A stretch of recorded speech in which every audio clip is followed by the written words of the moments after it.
It's the Opperman Report. Join digital forensic investigator and PI Ed Opperman for an in-depth discussion of conspiracy theories, strategy of New World Order resistance, high-profile court cases in the news, and interviews with expert guests and authors on these topics and more. It's the Opperman Report. And now, here is investigator Ed Opperman.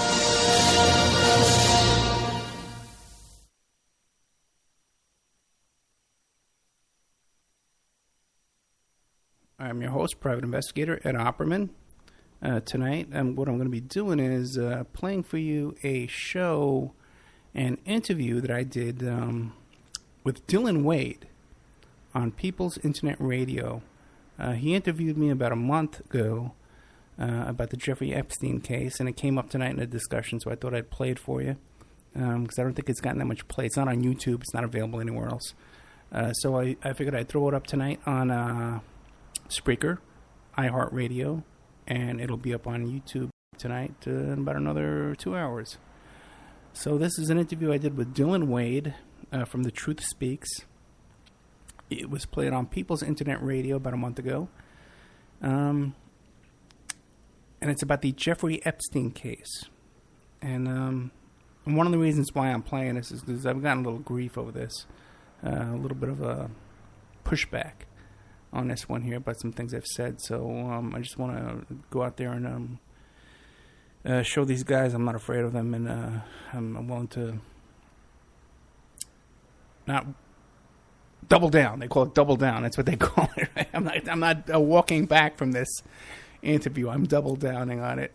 And so if they want to come after me, they can come after me if they want. I also want to say that remind everybody about the show coming up tomorrow night live. 5 p.m. Pacific Standard Time. We're going to be interviewing Bob Hammer. He's a former FBI agent, and we're going to be talking about how he infiltrated NAMBLA, the North American Man-Boy Love Association. And these are pedophiles that are based out of New York City, and he actually infiltrated their organization, brought some of them to a trial, and then got them convicted.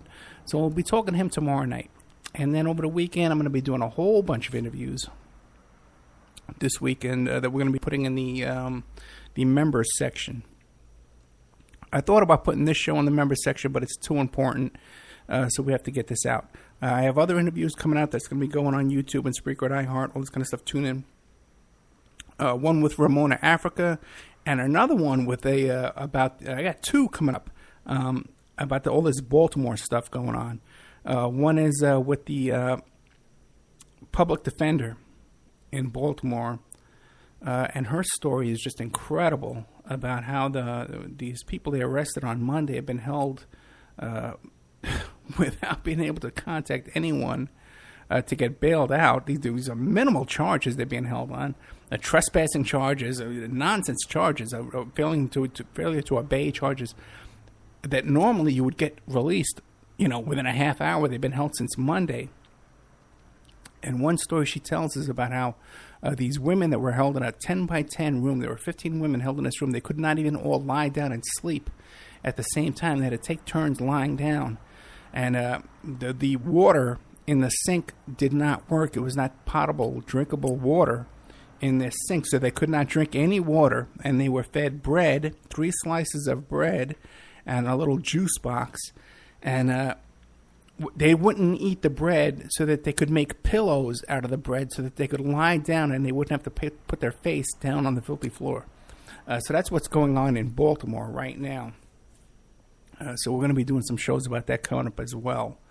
But tonight, I'm going to bring you an interview I did about a month ago with Dylan Wde, the host of The Truth Speaks. This was played on People's Internet Radio. Dylan's a great guy.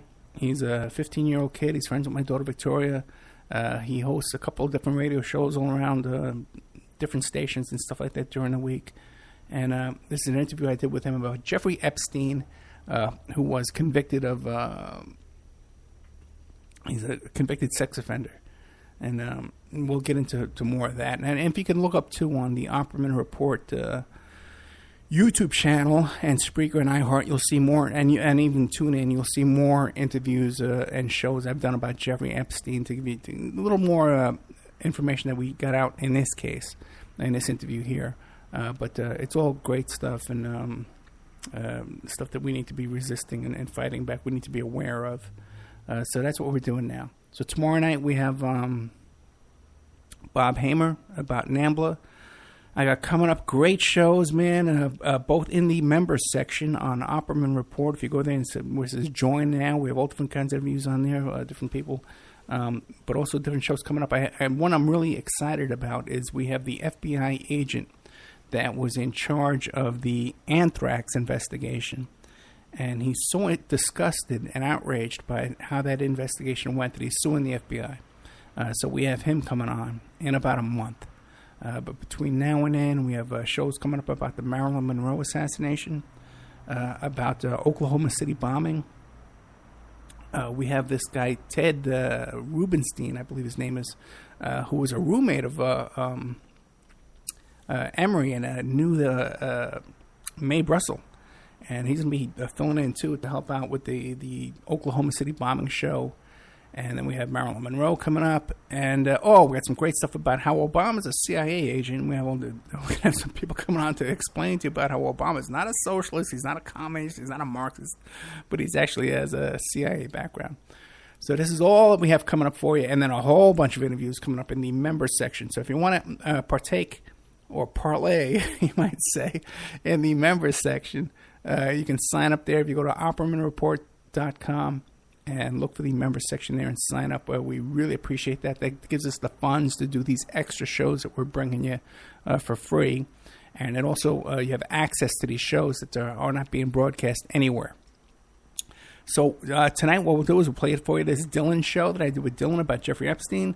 You can get to catch the live show tomorrow night. And then join the members section, and there's great stuff in there, man. A lot of great stuff, and it really helps support the show. Oh, by the way, I got a big announcement coming up about we're gonna be doing a seminar in the fall with some of our most popular guests that we've ever had. We're gonna be booking some hotel rooms and hotel banquet type rooms in Vegas and LA, and putting on a seminar for you with some of our most popular guests. And it's going to be a big event. Pacific West Bamboo is involved, and the New World Mexican Women are involved. You'll be able to come down and buy jewelry, from these women. They're going to be sending jewelry up, and you'll be able to look at the crafts and building projects from Pacific West Bamboo. And I'm even hoping that Mike Gray from InfinityHomeplans.com will be involved as well. But for now, let's get to this interview here I did with Dylan Wde, and we'll start with this, and I'll talk to you tomorrow night. You could do an hour on that. I probably could too. Have you talked to him lately? No, he sent me some archives and said play this on your show, but when I asked him to do another show, he never responded, and he never showed up for the last one we had scheduled. Oh, really? Okay. I don't know what's up with that. Have you gotten a chance to talk to Gene Chiptato? About coming on? No, you know what? I forgot all about that. But I did. Sorry. No, it's all good. Yeah, but what do you call it? He was supposed to come on my show this week and talk about Hugo Chavez and Venezuela and stuff like that. We can talk about that a little bit, too, if you want, because I just did a show about it last night. Oh, my God, my show last night was horrible. What happened? Well, we couldn't stay connected. I had low bandwidth. I couldn't stay connected anywhere. So we started over, and then the guest was just really, it was like... Oh, that thing in the awake handover room? Yeah, I saw that. Yeah. I just gave, we taped it, and then I went out on the air on Spreaker myself. We did a long after show, just, babbling about different stuff. Yeah.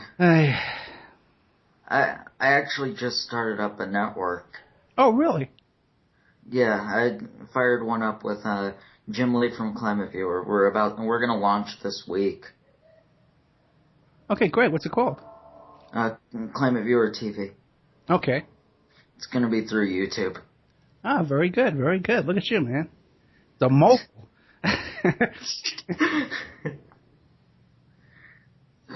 All right, let's see. Is my recorder working? We're not on yet. Let's see. Yep, it's working. Okay, Going, you good? Yep. Alright, going live in, where is it? Where'd it go? 5, 4, 3, 2. Hello, this is The Truth Speaks with Dylan Wde. I'm with Ed Opperman again. Hi, Ed. Hey, Dylan, how you been? Good. How about you? Good. I'm doing good. You know me. And Today we're going to cover Jeffrey Epstein and recent events with the Secret Service.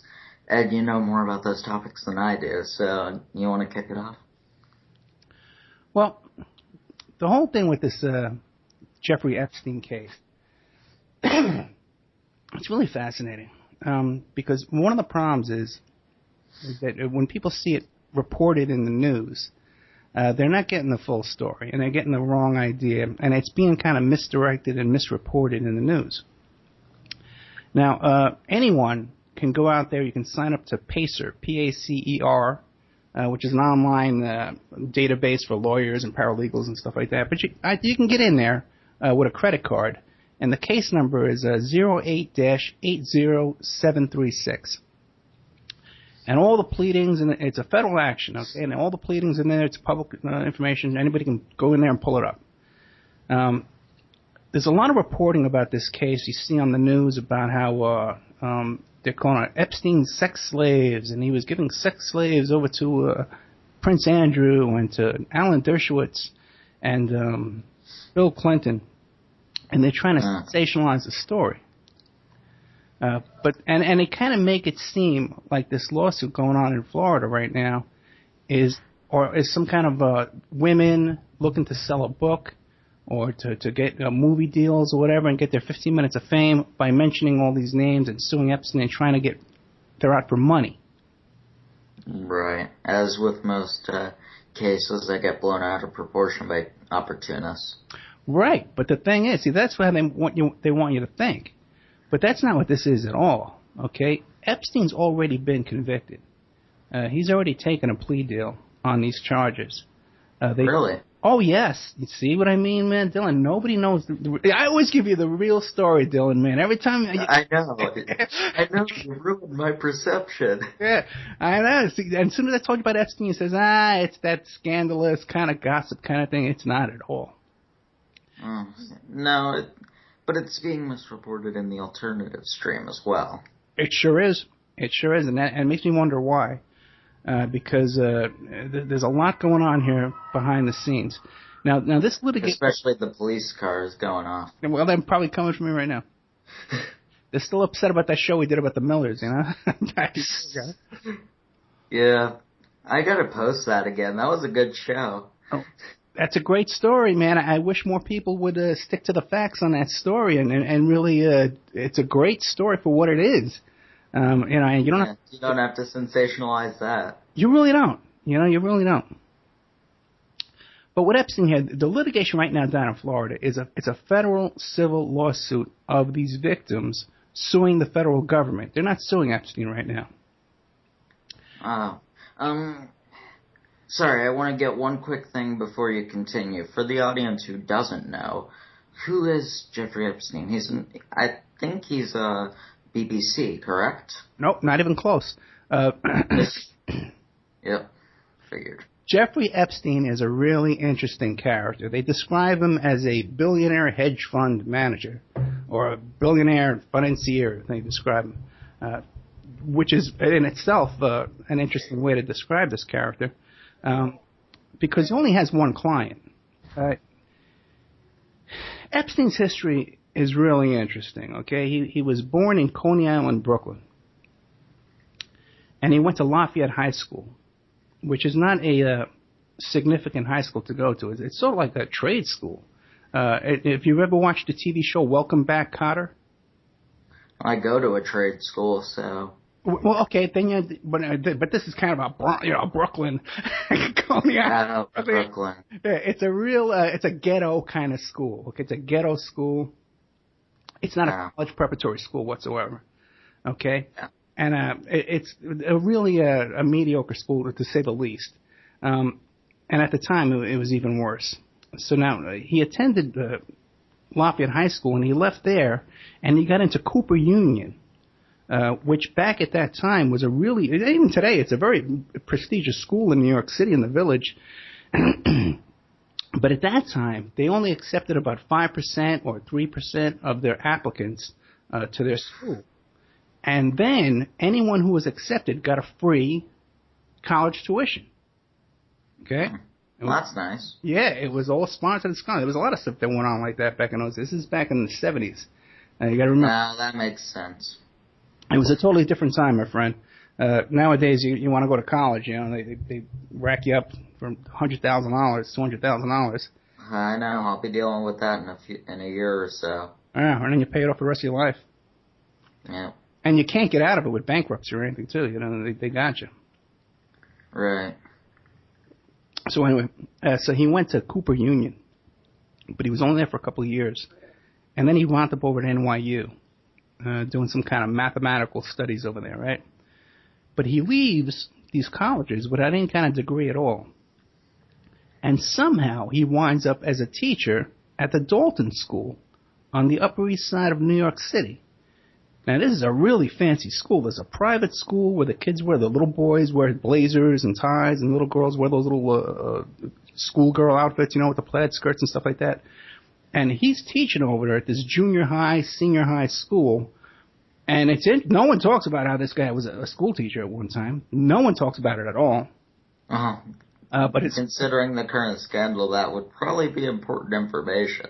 Especially when you consider that these girls who he molested and abused talk about that one of his fetishes was for them to be wearing these little schoolgirl outfits, Oh. So, well, that just makes it a little bit worse. Right. When you consider that the guy was a school teacher, but no one talks about that.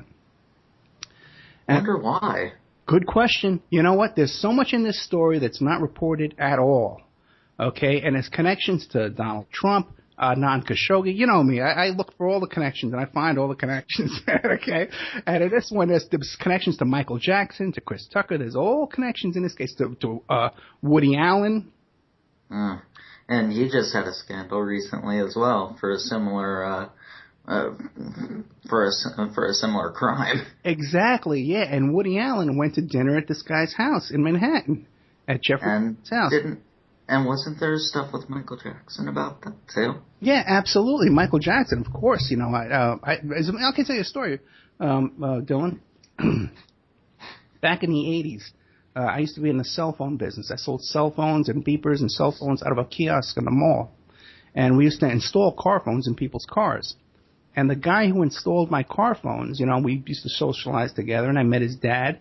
And his dad, we were talking about Al Sharpton and Michael Jackson, and he says, oh, that Michael Jackson, he got caught messing with little boys on the tour that Al Sharpton was promoting. I think it was called either the Dangerous Tour or the Thriller Tour. I forget which one it was called.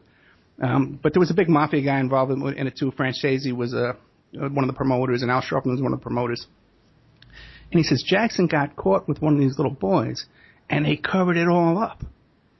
Now this is before Jordie Chandler. This is before anybody ever there's anything in the news ever about Michael Jackson and little boys. I had heard this story from people I know firsthand that I believe and I trust. That's interesting. Right. Now, how this connects back to Epstein. See, the way Epstein became famous, because he was keeping a low profile.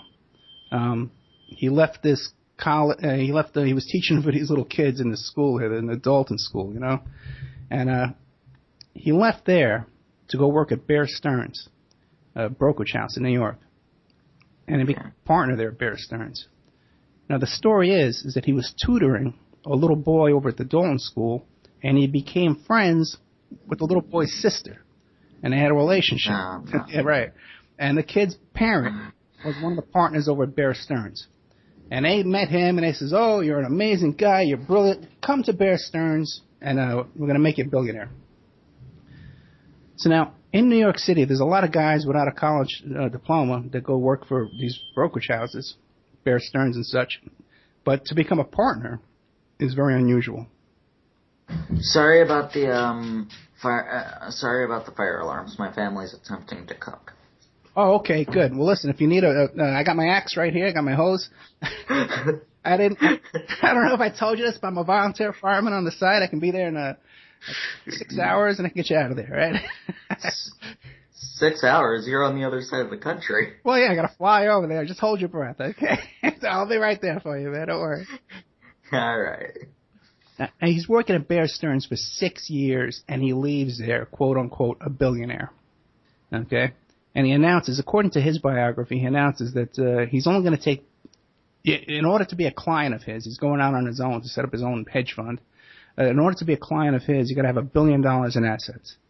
And yeah, I know, which is pretty arrogant and pretty unheard of, and everyone pretty knows it is. It's bull, you know?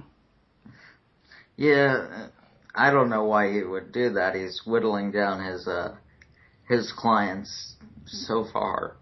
Well, the thing is, he only has one known client, and that client is a guy named Leslie Wexler, who is the owner of The Limited, Abercrombie and Finch, Victoria's Secret, and those kinds of stuff. Okay? Stuff I know nothing about. Well, girls' clothing, okay? Clothing. The reason I know nothing about it. Clothing for teenage girls and preteen girls. The Limited has another branch called The Limited 2, which is for preteens, like for 8-year-old, 9-year-old girls. And I'm sure he loved that. Exactly, okay? Now, Wexler, this guy, fascinating guy himself, he owned the most expensive piece of property in New York City. And he gave it to Epstein. Either he gave it to him for $1, or he gave it to him for nothing, or there was some kind of a deal where, you know, he paid it off. But somehow, Epstein wound up with that property. This is Epstein's only known client, is this guy, Leslie Wexler, Victoria's Secret's guy. And as far as I know, he's still working for Wexler, even after being convicted of these charges, you know, and after settling about 30 lawsuits for $1 million apiece of being accused, of being accused of molesting these little girls. His butler testified to the police that Epstein was bringing over 3 little girls a day, and he was molesting 3 little girls a day. I mean, every day of the week. Wait, the media didn't try to turn this into the biggest thing in the world? I have trouble believing that. Well, not only has the media not made it the biggest thing in the world, there's a couple of stories about it you could find, especially at the time. I stumbled upon this story at the time when it happened. But also, too, there's been so much scandal and corruption in the case, and how he got out of these charges, and how he negotiated this deal down to a really a deal you would not believe. We'll get into that. Because the federal government was also going to prosecute him. Just to clarify, the U.S. federal government, right? Yeah, because there was another scandal in Britain very similar to this one. Right, with Seville? Yes, and I just didn't want the listeners to be confused, or myself. Right, this story does touch into the UK because Prince Andrew's involved, very heavily. Okay. But now, what happened is, when Epstein was down there in Florida, and he was molesting these little girls, he had hired an older teenage girl to troll the high schools and the middle schools to try and get girls to lure them over to his home so that he would pay them $200 to give him a massage. And then he would try and get their clothes off, and he would abuse them in different ways sexually, and then take naked pictures of them.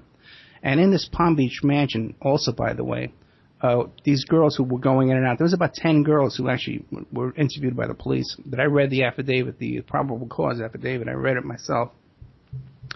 But when you would walk in and out of this Palm Beach mansion, there were naked pictures in frames on the walls.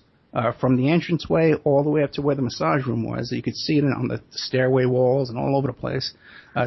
Yeah. Wow. So he was just flaunting it around waiting to get caught, it sounds like. Well, imagine, anybody who worked in that home, anybody who visited that home was in possession of child pornography, or at least aware of child pornography, of its existence in that home. and no one else has been charged. Okay. Well, it's probably tough to charge somebody with just the knowledge of it. Not really, man. Okay. When you get into child pornography charges, it's really easy to make an arrest because it's a simple conviction. And also, too, the people don't want to go to trial, because it's so embarrassing, so they plead guilty. It's a really easy case. Child pornography is a really easy case for the cops. So what happened was a parent of one of these little 15, 14-year-old girls went to the police and says, hey, I think something went on weird with this guy Epstein and my kid. Because you got to understand, he was hiring these little 16, 17-year-old girls to troll the high schools and the middle schools looking for victims for him to go there and give them these massages. So this had to be common knowledge at this school. You're that age, right? So you would, yes. Right. If something like this was going on in your school, word gets around, doesn't it? Yeah, pretty quick. Right. To hear that this didn't go around as a major story earlier is kind of surprising, actually. Right. Yeah. How this didn't get out earlier is a good question. But the first kid, my parents go to the cops, the very first one, and they don't do anything. Oh no, the cops took this serious, man. It was March 2005, and a woman contacted the Palm Beach Police Department and said that her 14-year-old daughter had been taken to Epstein's mansion by an older girl and paid $300 to strip and massage for him. And there was an 11-month undercover investigation of Epstein, which included cameras outside his home. They took his garbage. They did a real investigation. The Palm Beach cops really worked on this case. And it's rare to see cops doing a good job. I totally agree with you. But for some reason on this, at least they tried. It was really the prosecutors that made a deal and then dropped the ball on this thing. Oh, especially since it's a billionaire. Right. You would expect that to just be forgotten about. Like, yeah, he probably did it. Who cares? He's a billionaire. And also, too, he had donated $95,000 to the sheriff's department down there as a donation. He donated a big chunk of money. I think it was $25 million to Harvard. Kudos to the police department. Then you wouldn't see politicians who got donations going after the people who gave them money. Well, also too, the cops are so upset about the way the prosecutors handled this case that they wrote a public letter to the prosecutor asking that he remove himself from the case. See, because what happened was, there was a big giant investigation, went on for a long time, and the cops interviewed like all these little 15-year-old girls and their parents. They had to go to their homes and knock on their doors. When you read this probable cause affidavit, it's heartbreaking because they're showing up at a home unannounced, knocking on the door. Mother comes to the door. Hey, hi, we're the police. Oh my God, the police. What do you want? Well, we have information that your little 15-year-old daughter, is being paid to go to some adult pervert's house, take her clothes off, and then he's been molesting her and abusing her in his home there. Now you could, and then the kids would deny it, they say, oh, we don't know anything. And all the girls are calling each other up behind the scenes and Epstein's giving one girl, he gives her a car, a rental car to drive around in. Then Epstein hires Roy Black, this really huge, powerful attorney down in Florida. I'm waiting for him to come and serve me, because I've been talking, But hires Roy Black. Hired Kenneth Starr, the one who went after Clinton. Hired Dershowitz, because he was buddies with Dershowitz prior to all of this. Who is Dershowitz? I don't know him. Okay, yeah, Dershowitz. See, because you're a young guy, man, but Dershowitz was on the O.J. trial. He's a Harvard law professor, famous guy. Involved in huge cases, argued before the Supreme Court. And one of these victims, Virginia Roberts, who was one of these victims of this guy Epstein, she actually alleges that Dershowitz was there in the room while she was giving oral sex to Epstein, and that he showed up at different kind of orgies and different kinds of scenes and all kinds of stuff like that. Now, he went on the news, because this guy's, he's on court TV all the time. You see him on Nancy Grace and HLN all the time. And so he goes on there and says, this girl is a liar. She's lying about me, and I want to... Do you buy it? Well, her lawyers, this girl, Virginia Roberts, her lawyers are a former federal judge and a very prominent lawyer in Florida named Brad Edwards. These are very prominent lawyers themselves. They're not afraid of Dershowitz. And when Dershowitz went on the these TV shows claiming that their client was a liar, they sued him for defamation.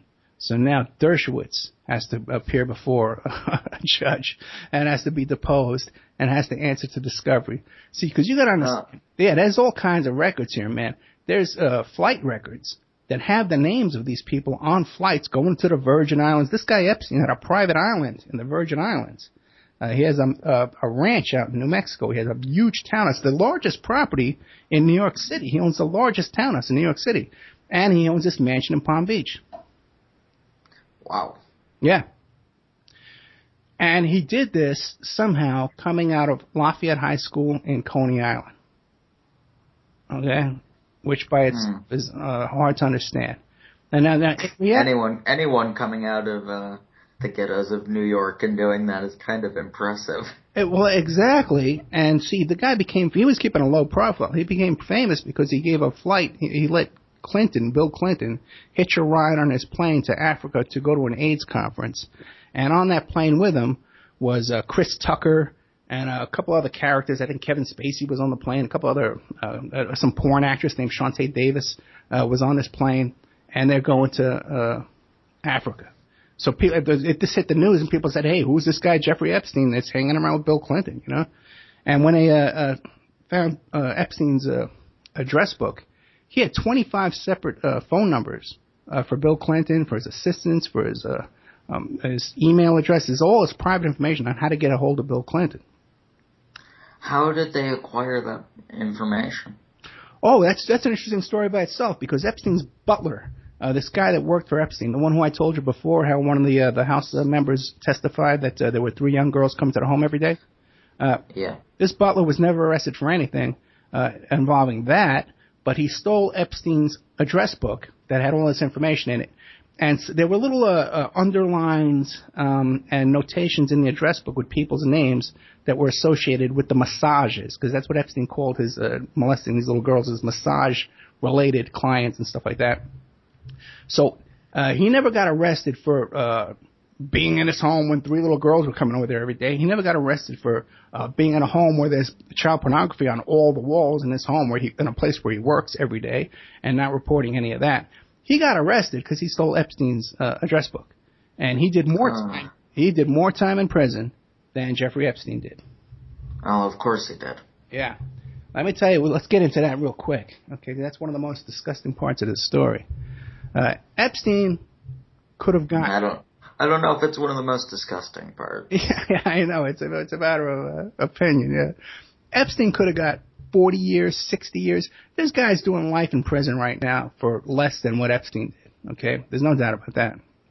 There's guys who did less, too, but there's guys right now who have done 40 years, 60 years life in prison for what Epstein was being accused of, which was, I think was being charged initially with the child molestation of, 7 girls. He hired this team of lawyers and a team of investigators who not only went after the witnesses and the victims and stuff like that, they actually went after the federal prosecutor. Okay? I'm sorry, I'm a little confused. How did they go after him? Okay. Now, you got to understand. The federal prosecutor for the Southern District of Florida is equivalent to Rudy Giuliani when Rudy Giuliani was the federal prosecutor for the Northern District of New York City, back when I was involved in those cases with the Pizza Connection. I was involved in big mafia cases when I was a young guy in the PI business. The Commission trial, the Pizza Connection trial, the biggest mafia cases you could have in New York City at the time. And Rudy Giuliani was the prosecutor. Now, I was working for some pretty tough guys, some pretty dangerous guys. And in our wildest dreams, we never dreamed, hey, let's go after Giuliani. Hey, let's investigate him. Let's talk to his neighbors. Let's get a hold of his bosses. Let's put screws to him. Let's dig up dirt on him. Let's blackmail him. Okay? In our wildest dreams, I'm talking about, these guys are murderers, multi-murderers, heroin smugglers, international smugglers, extortionists. Okay? So is the government. Right. But in our wildest dreams, we never dreamed of going after Giuliani. Epstein and his guys, Dershowitz and Roy Black and Ken Starr and all these guys went out and hired a team of investigators who investigated the Southern District Attorney, U.S. Attorney General for the Southern District of Florida. And they talked to his neighbors, they talked to his ex-girlfriends, his ex-wives, and they started digging up dirt on him. They went to his bosses and put pressure on his bosses in the federal government, the federal prosecutor's office, the attorney general's office, to put pressure on his office. I forget the man's name right now, but he wrote a 3-page letter describing the pressure that he was under, he and his office were under from this, which is very unusual to get this kind of, what do you call it, like... confession, kind of? This kind of a harassment. Oh, his name was U.S. Attorney Alexander Acosta, okay? And he's the U.S. Attorney for the Southern District of Florida. So he wrote a 3-page letter, because the feds dropped the charges. The feds dropped the charges on a deal that the state would take. They had a 53-page federal indictment against Epstein, okay? And they had dropped it in accordance with a secret plea deal that Epstein had with the state of Florida. Okay, so the feds dropped this case. If the feds would have took this case, if the federal government prosecutes you, they have like a 99% conviction rate. You're going to prison. And there's no negotiation on the time. You get the time, and there's no good time. You don't get out early for the time. There's no three-quarter time. None of that stuff, man. They use a point system on the amount of time you're going to get. If he would have been indicted in his 53-page federal indictment, he would have got 40, 50 years. There's no doubt in my mind. But they harassed this guy so bad, okay, that he dropped it down to the state. And the state went into a secret plea deal with Epstein, where not only did they give him a secret plea deal where he only got 18 months. He was supposed to get a 2-year deal in accordance with the federal government, but they dropped that down to 18 months. And even then, he only served 13 months. And I'm sure he had some nice perks while in there. Oh, well, you know what? Okay. I'm sure he didn't serve it comfortably. Oh, my friend.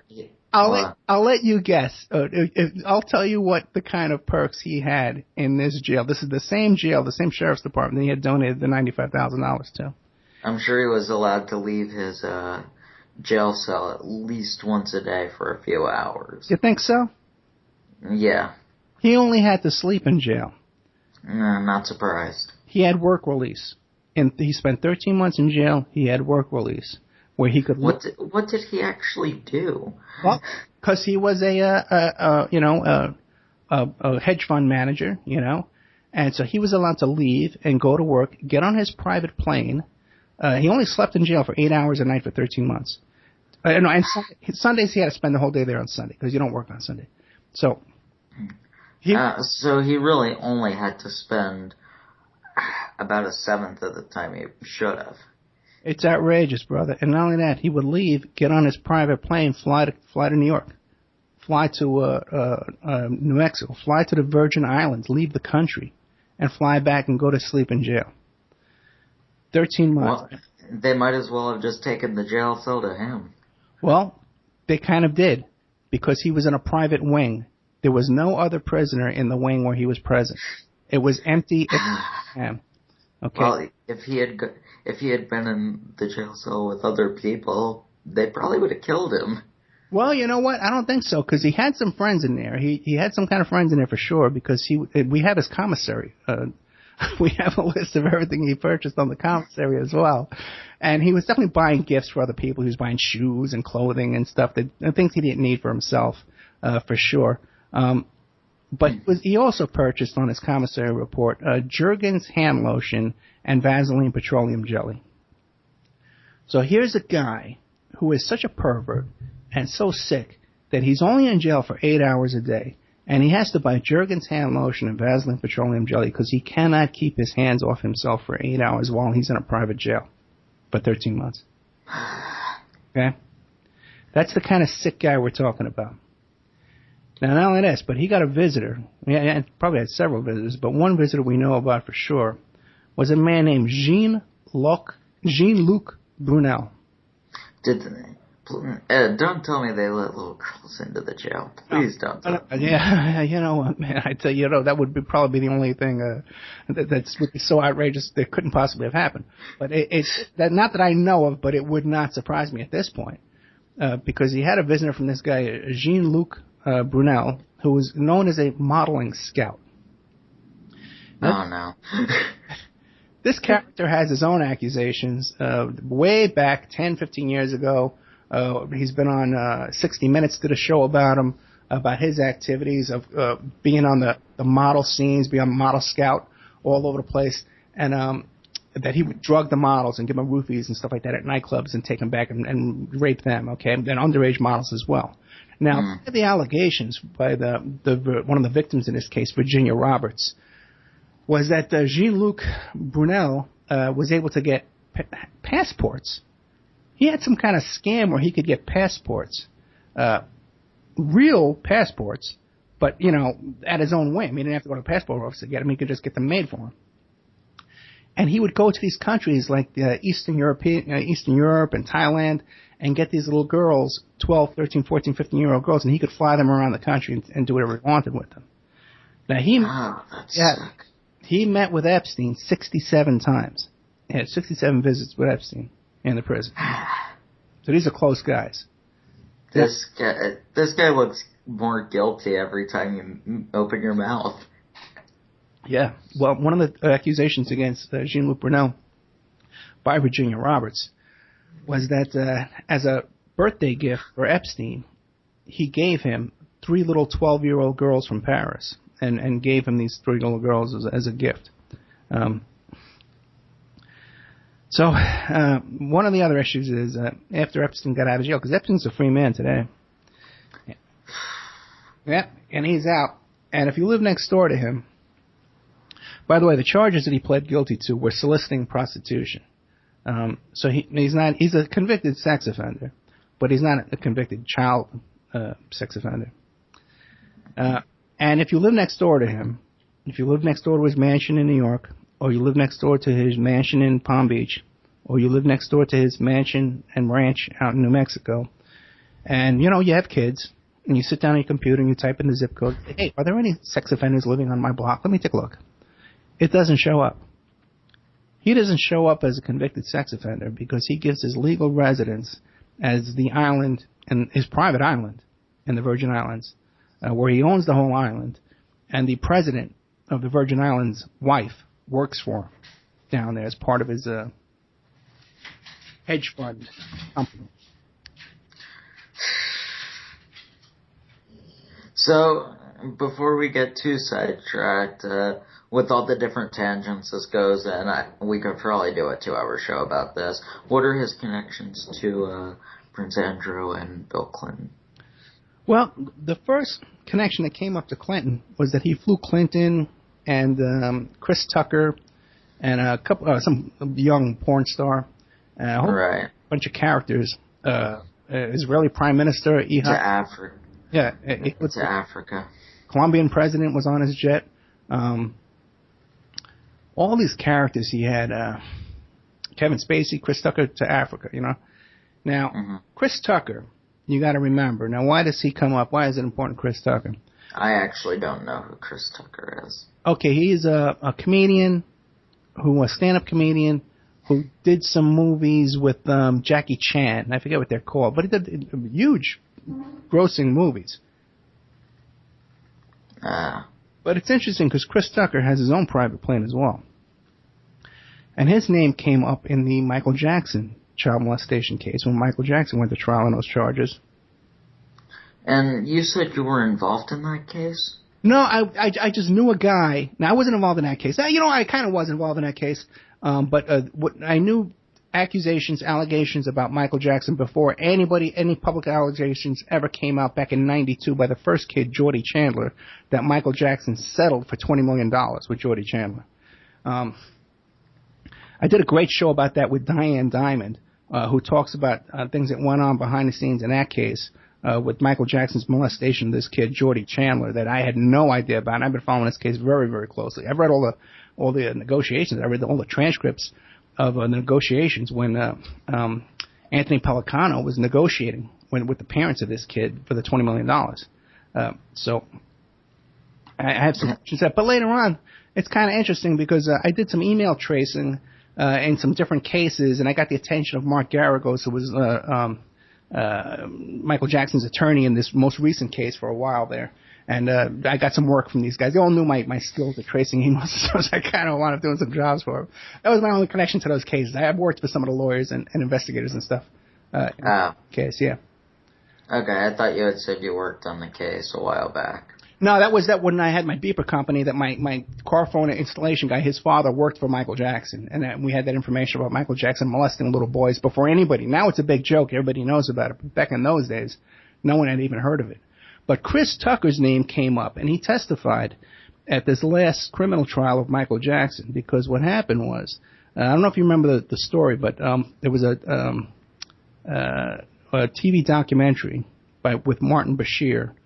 It was called Living with Michael Jackson, where he lived with Michael Jackson for like 9-10 months. And in one of the scenes, you see a little boy, 12-year-old boy named Gavin Gavino, something like that. I forget his name. Gavin Bravino, something. And he's hugging Michael Jackson. He's talking about how the two of them slept in the same bed. And this became, people said, what is going on here? This has made national news. And the next day, all the paparazzi were chasing around. And this little boy, Gavin, called up Chris Tucker and said, hey, Chris, I need you to put me on your private plane and take me down to Michael Jackson in Florida. Because when he first was set up to meet with Michael Jackson, it was Chris Tucker who flew him across the country to meet with Michael Jackson. So according to this story, this little 12-year-old boy was so upset about the media coverage that he called up Chris Tucker and begged him to take him to Michael Jackson. It would seem more logical to me that it would be Michael Jackson who was upset about this and said, hey, Chris Tucker, go pick up this kid and get him over here and keep him away from the press. But, that's not what was testified to in court. But that's how Chris Tucker fits into this. And you got to imagine, Chris Tucker, he's sitting on a plane with Bill Clinton and this guy Epstein and a porn star and all this kind of stuff going on around. That's how Epstein's name came out in the public. So what happened was then they started doing a series of articles and stories about Epstein. And this woman, Vicky Ward, did this Vanity Fair article in about 2004. This is before his criminal charges. This is before the criminal investigation. This is before anything, right? And it's very interesting what went on, what they found in that article. There's a lot of really interesting stuff. One thing is that they talk about a party that he had on the Upper East, in his mansion in New York City, and he had all these Eastern European models who didn't speak any English. They were all dressed like prostitutes. And this was and they said that, hey man, everyone who was at this party were like completely in shock over what was going on here. I'm sure they were. Yeah, because it was even, outrageous. Wait, I got the quote right here. Let's see here. Okay. Oh, this is interesting too, because it talks about how his girlfriend, Ghislaine Maxwell, her father was this UK guy named Maxwell. Again, I forget his first name, Robert Maxwell, but he was a big publisher in the UK. And when he died, they found out that he had stolen like $40 billion from all his employees, their retirement funds and stuff like that. So he died in a scandal. And his daughter was this girl, Ghislaine Maxwell, that a lot of people think could be a Mossad agent because she flies a helicopter. She's a really fascinating kind of woman herself. And she was so-called Jeffrey Epstein's girlfriend, his adult girlfriend. And so she ran this party in the Upper East Side in this mansion in Manhattan. And they describe it as they had a concert at Epstein's townhouse where the women seemed to outnumber the men by far. These were not women you'd see at an Upper East Side dinners, the woman recalls. Many seemed foreign and dressed a little bizarrely. The same guest also attended a cocktail party thrown by Maxwell that Prince Andrew attended, which was filled, she said, with young Russian models. Some of the guests were horrified. Okay. This is... You're going down so many interesting rabbit holes. I know, dude. Well, it gets even better, man. It gets even better. Okay, this is the story of the decade in so many ways. This woman, Ghislaine Maxwell. Okay, now she's the woman you see because now a lot of people have seen the picture of this girl, Virginia Roberts, when she's 17 years old and she's hugging up on Prince Andrew. And she does have a big smile on her face, and she does look like a young woman in that picture. She's 17 years old. She's still illegal, but she looks like a young woman. And in the background, you see a big smiling with a crap-eating grin Ghislaine Maxwell in the background smiling at her accomplishment here, getting this little girl for Prince Andrew. You know? Now, Ghislaine Maxwell was never convicted for anything in this case. Okay? But she's been alleged by Virginia Roberts of having child pornography on her laptop, having child pornography on her phone, of being a pimp for Epstein, of procuring these young girls for Epstein. After Epstein was, and by the way, in Epstein's deal, I almost forgot this, in Epstein's deal, he got immunity for any co-conspirator in this case. Anybody involved in this case has gotten immunity except for Epstein, who did 13 months. So Ghislaine Maxwell got immunity in this case. After Epstein was convicted, the next time we see Ghislaine Maxwell is at the wedding of Chelsea Clinton. She attended the wedding and had a prime aisle seat at Chelsea Clinton's wedding. So the Clintons are still associating with this woman after she was caught up in this controversy and after her boyfriend was convicted, a convicted sex offender. So, before my, and because I'm sure when this plays in the chat room, this is a pre-recorded show, by the way, I forgot to mention that at the beginning. In the chat room, they're going to be asking what the relevance of this story is. Can you briefly answer that question? Yeah. The relevance is that the rich and the powerful and the elites are able to not only molest young kids and get away with it, but that they can also threaten the prosecution, they can control the prosecution, and then after getting away with it, they can throw it in our face and rub it in our noses with these public pictures that they put out there in front of us attending the president's daughter's wedding. So that's the relevance for people, and people need to really get a hold of that. You're breaking up. Am I really? Because I sound great on this end. That might be Skype. Oh, yeah, you're good. You're good now. Okay. So that's what I would say is the relevance of it. And anybody who, and if you want to know what the relevance is too, like I said, you can go to Pacers, and even there's some documents up on the Smoking Gun that you can find. SmokingGun.com has a lot of documents on this case. It has the probable cause affidavit. And if you Google that case number that I gave you before. Can you give it again for the listeners? Yeah, if you don't have a Pacer account, okay, and you don't want to spend your credit card, you can just look up case number 08-80736. You can Google that, and a lot of these court documents will come up. And in some of them, you'll see, there's one in particular that's very disturbing to me, in that with this girl, Virginia Roberts, is that,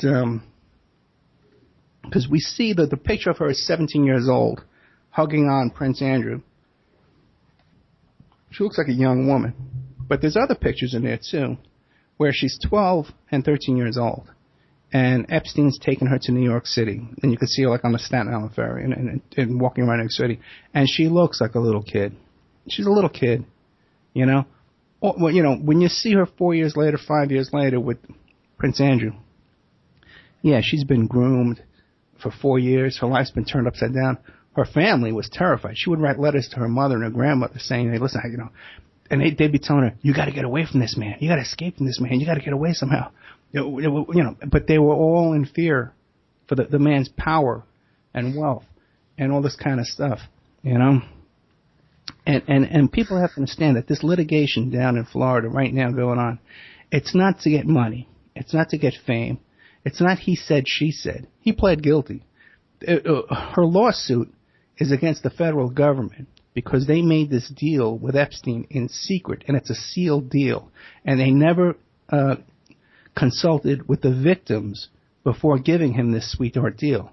So they want to get that deal exposed into the public light for people to see.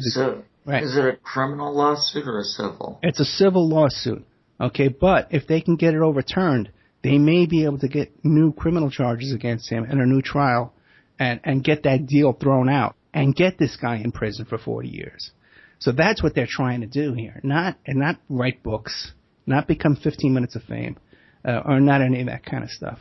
because I've been involved in those kind of cases. You know, Dylan, I did the Tiger Woods case. I did the Charlie Sheen case. I've done those 15 minutes of fame type cases.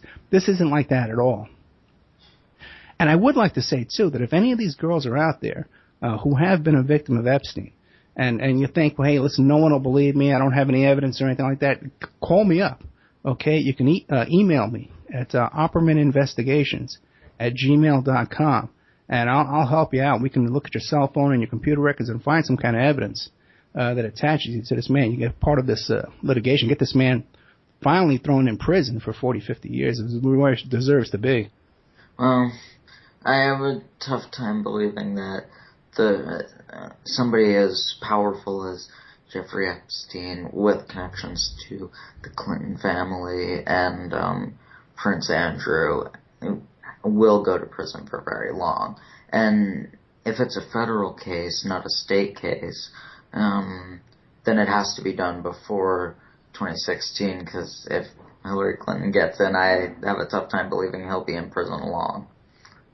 Well, the thing is, it is possible. Okay, one of the things is, now when they executed this search warrant on his Palm Beach mansion, the one with all the naked pictures of the girls on the walls, they found all kinds of recording equipment that they said in the affidavit was used for blackmail purposes.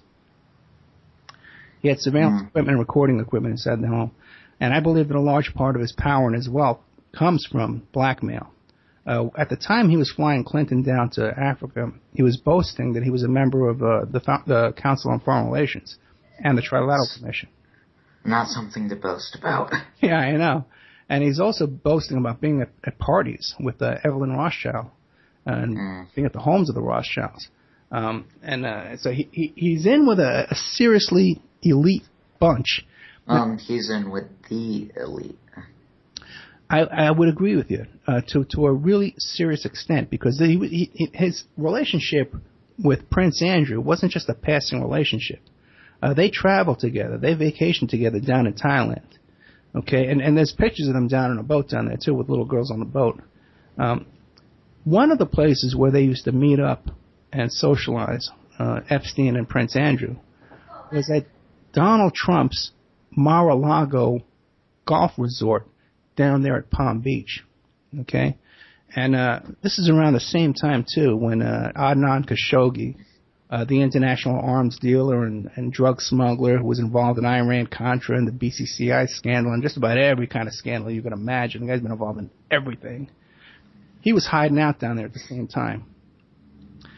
Now, it's interesting that this girl, Virginia Roberts, worked at Mar-a-Lago, owned by Donald Trump, down there in Florida. It's conflicting reports. Either she worked in the women's locker room, or she worked at a coat check girl. And her father also worked there as a maintenance supervisor. Now her father's interesting. Yeah, right. Now her father's retired and he owns a horse ranch. But at the time his daughter was working there, which is right around the time when she was meeting Epstein. Now, back in 2003, they interviewed Donald Trump about Jeffrey Epstein because they were friends in New York City. And here's the quote from, by the way, you got to remember Donald Trump will be an interesting character.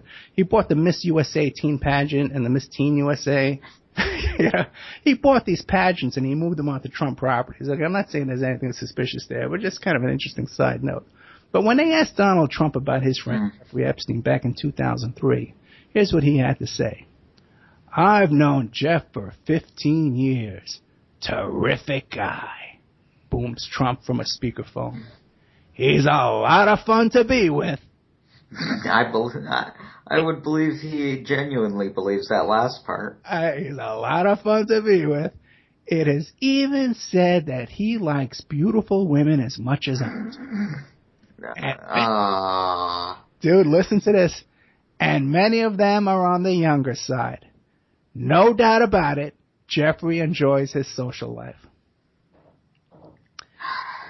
Now, that's what Donald Trump had to say about Jeffrey Epstein in 2003. Now, Donald Trump's not throwing his hat into the ring. I got an exploratory committee. I'm thinking about running for the presidency of the United States of America. Right? Okay. Right? And when they asked Trump about Bill Cosby and Bill Cosby's rape allegations and stuff like that, Oh, that's spanned over multiple court cases, if I'm not mistaken. Oh, yeah. And the only thing Trump had to say about that is, Bill needs a better press agent. That was his comment over that. Trump always gives brilliant insight. Yeah, I know. Trump's a real character. No doubt about that. Somebody needs to investigate him. Well, because there's got to be something going on there. Oh, yeah. If you look into Trump, there's so many lawsuits and fraud cases and bankruptcies and all kinds of shenanigans with Trump and his kids. Okay, by the way, too. I have a couple of stories, because I was in New York City around the same time. Me and Trump knew a lot of the same people. It was kind of funny because, as a matter of fact, his first marriage to Ivana Trump was broke up because he was going out with this girl, oh my God, and he got caught cheating with this girl. He married her, Martha Maples, okay, Marla Maples was the girl. And so I was hanging out in New York City. I used to hang out with a lot of flight attendants. I had friends who were flight attendants, and we were hanging out one night, and she says to me, she goes, "You'll never believe who's staying at her apartment." And I said, "Oh." She goes, "Marla Maples." I says, "What?" I said, "What?" He says, "Yeah." She says she's hiding out at her apartment because the paparazzi were chasing her around and stuff like that. She says she's hiding out in her apartment, She showed up with 2 garbage bags full of her clothes, and she's in there hiding out. So I said, well, hey, man, let's tap the phones. We'll catch her talking to Trump. We'll sell it to the National Enquiry. This is way back like 1980. And so it's kind of funny because I told the story a few times, and I guess it got back to Trump. Because the weekend that Princess Diana died in that car crash, I was at the U.S. Open in Manhattan. And I was sitting a stone's throw away from Donald Trump, and not even 10 feet away. And every time I looked over, and he should have been facing the other way, but he was looking straight up at me. Every time I looked over there, this guy was staring right at me with daggers. So he had to have heard the story, and I guess he wanted his revenge against me, but that was pretty much it. We kind of gone our separate ways, and I haven't had any trouble with him since. So with the, I think we've beaten that dead horse with Jeffrey Epstein pretty badly. Is there anything else to that case that you wanted to mention before we move on to the next story you had? Yeah, let me take a quick look at this and see if there's anything we left out of this. Pretty much we covered a lot of stuff. Well, one thing is that when he left Bear Stearns, he got involved with this con man who was involved in one of the biggest Ponzi schemes. It was like a $40 million Ponzi scheme. He never got charged in that thing. And it was kind of a low-rent Ponzi scheme, too, where they were hustling around people for like $20,000, $30,000 at a shot. It was kind of a little scam. Dershowitz said that he would be hanging out with Epstein even if he wasn't a billionaire. Because he was such an interesting guy. He'd hang out, he didn't like him anyway. I don't believe that for a second. Oh, I got a good one, too. Yeah, they found his Amazon.com book orders, and some of the books he was buying was Slavecraft, Roadmaps for Erotic Servitude, Principles, Skills, and Tools, Training with Miss Abernathy, a workbook for erotic slaves and their owners, and S&M 101, a realistic introduction. So this guy was definitely into like domination kind of thing, and abusing these young girls. And oh, you know what, man? Here's one thing I left out. One of his lawyers was Gerald Lefcourt down there in Florida, and I knew Gerald Lefcourt back, oh my God, in the 70s and 80s. He used to be Abby Hoffman's lawyer. Who's that? Oh, Abby Hoffman was one of the big activists, one of the yippies back in the against the anti-war movement back in the 60s and 70s, and he got busted for some cocaine possession and distribution. And Jerry Lefcourt was a big lawyer in New York City at the time, back in those days. Let's see. I think that's about it. We pretty much got into pretty good stuff here. Oh, some of the other people that were on his plane was what's her name? Courtney Love.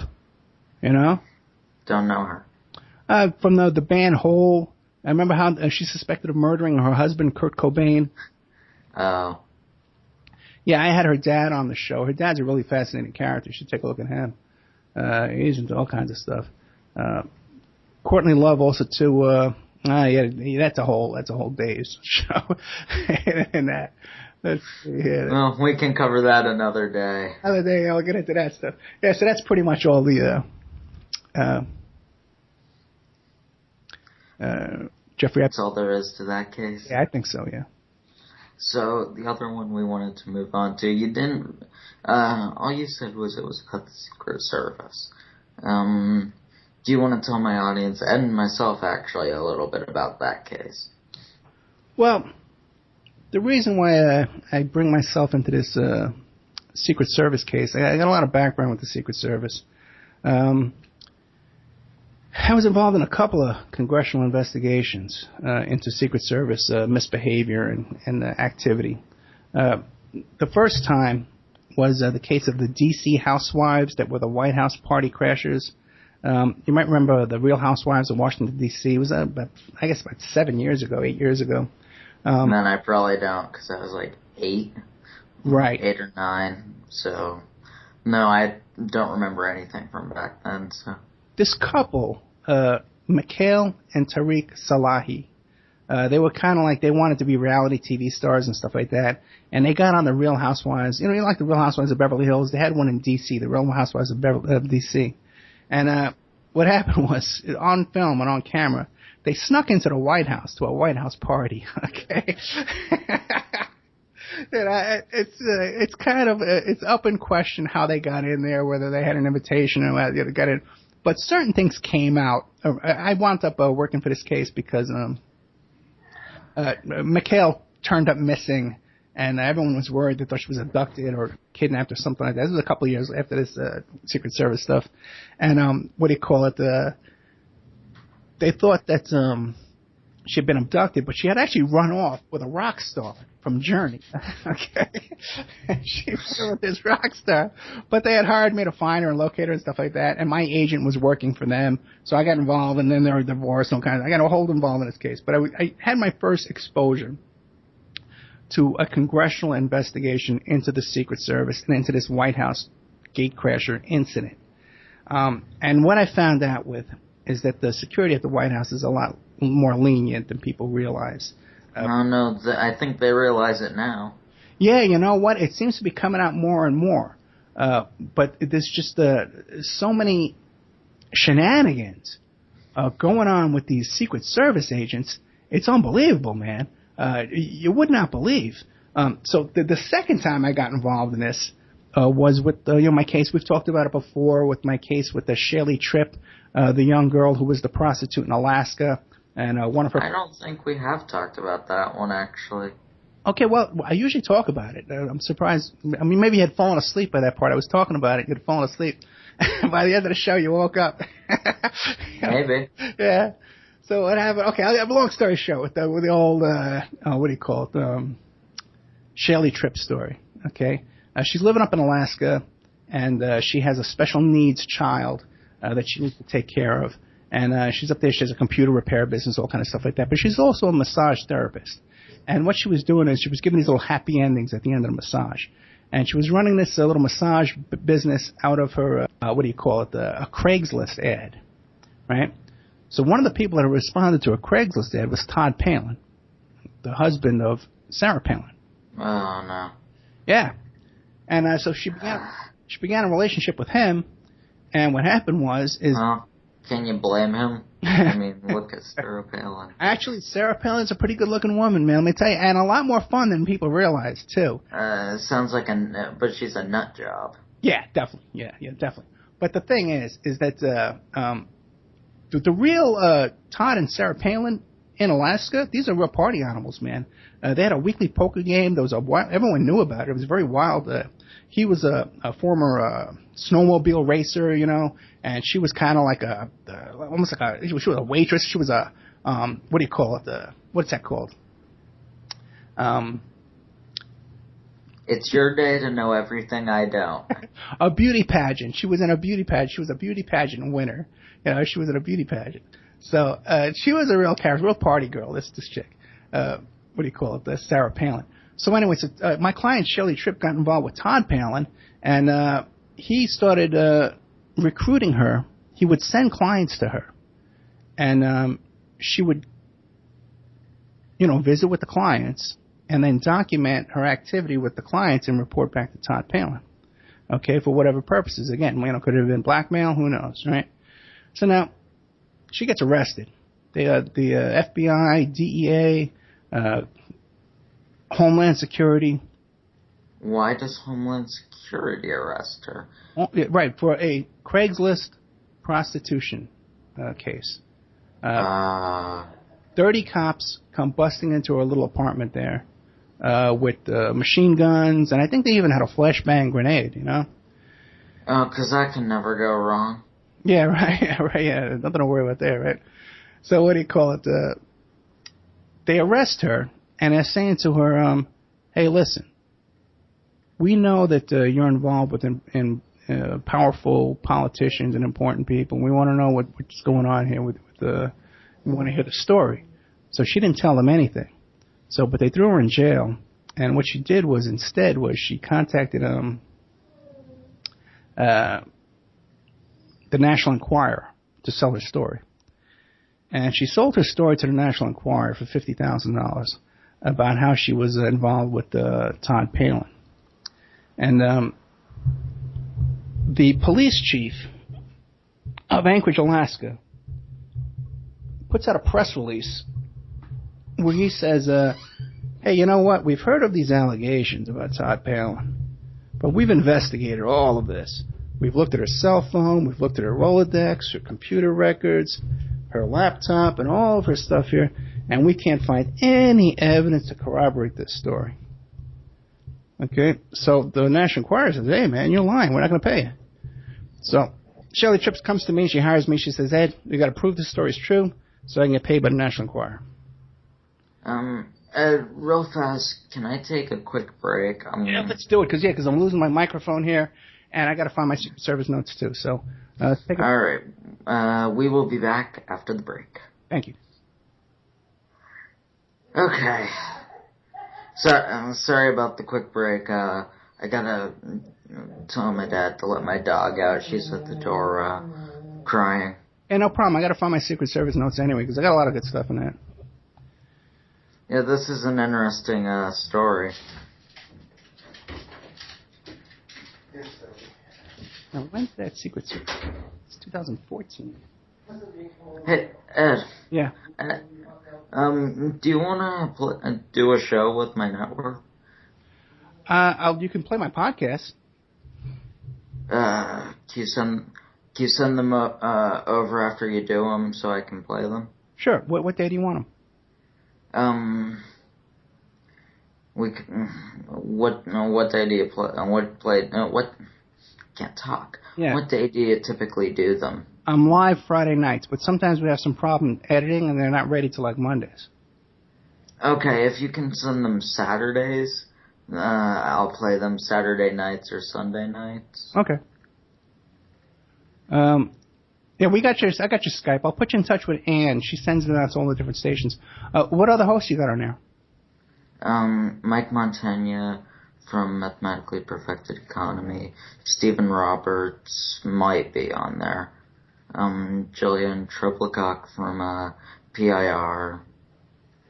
We've myself, Jim Lee from Climate Viewer, Stone Lee, who's never really done a radio show either. Martin Farrell from Climate Viewer, or no, Martin Farrell from PIR, possibly Chuck O'Chelly and Daniel Lewis Crumpton.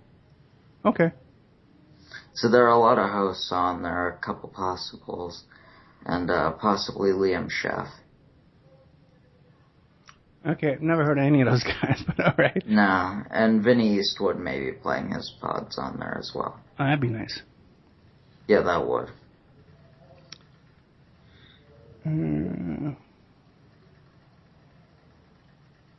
Oh, I bet I put in SS.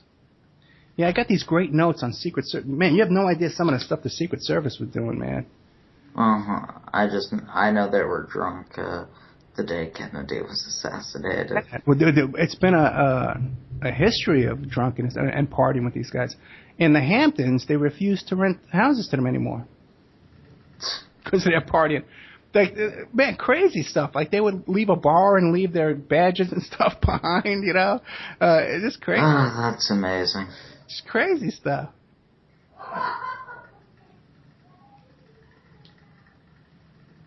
I don't know what's going on. Can you hear what's going on out there? No. Yeah. Okay. I can hear it. Yeah, it's just screaming. Okay. Is it distracting? I'll try to get them to stop. Doesn't bother me. I don't think the audience cares either. Okay.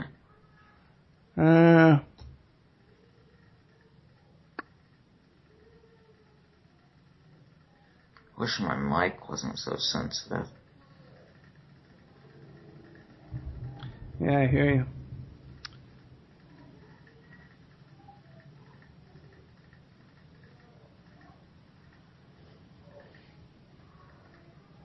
All right, hold on, I'll be right back.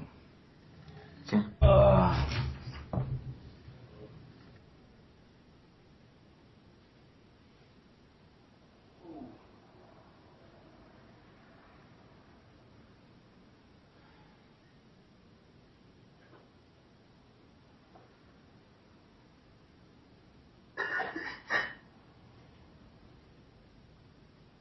Hey, Monkey, the soup's ready. It's been ready for a while.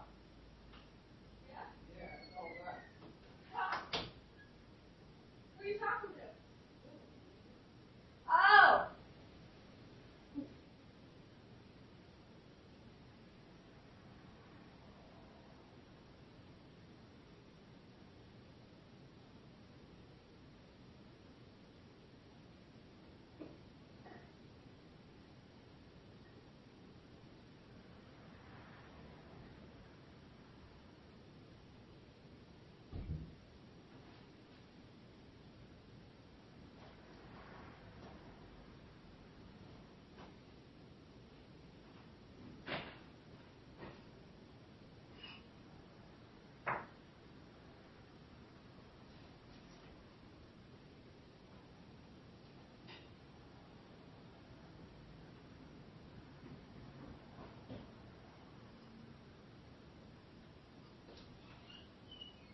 I totally forgot about your interview with him. Yeah, I know. How's he doing? Good, he's so good. He's doing good. Great. Hey, start his own network. Whoa! Yeah, it's our station, man. Damn! Little kingmaker over there. Yeah, Kingmaker, yeah. You have a very sensitive mic. He can hear everything you say. Yeah, I know. You hear it better. The back of the mic you hear better than the front. Yeah, you do, I guess. Yeah. Oh, man, I'm pooped. Ask him how video production's going. Hi, he can hear you. Go ahead. How's it going? Eh, No good? it's going all right. He says okay. He doesn't sound too happy, though. Mm. Yeah. It's all hard work, man. No, the teacher's just illogical, rude, and obnoxious, and awarded the best teacher of the year award. Oh, really? Yeah, Vic has a couple of teachers, too, we're having a problem with. Yeah, she comes into class every day and talks about how much she hates all her students. Oh, really? Yeah, she comes in every day and says, I just want you to know that you make my life hell. That's terrible. And she's allowed to do it. That's the funny part. Okay, are you ready? Yep. Alright. Let's get it back.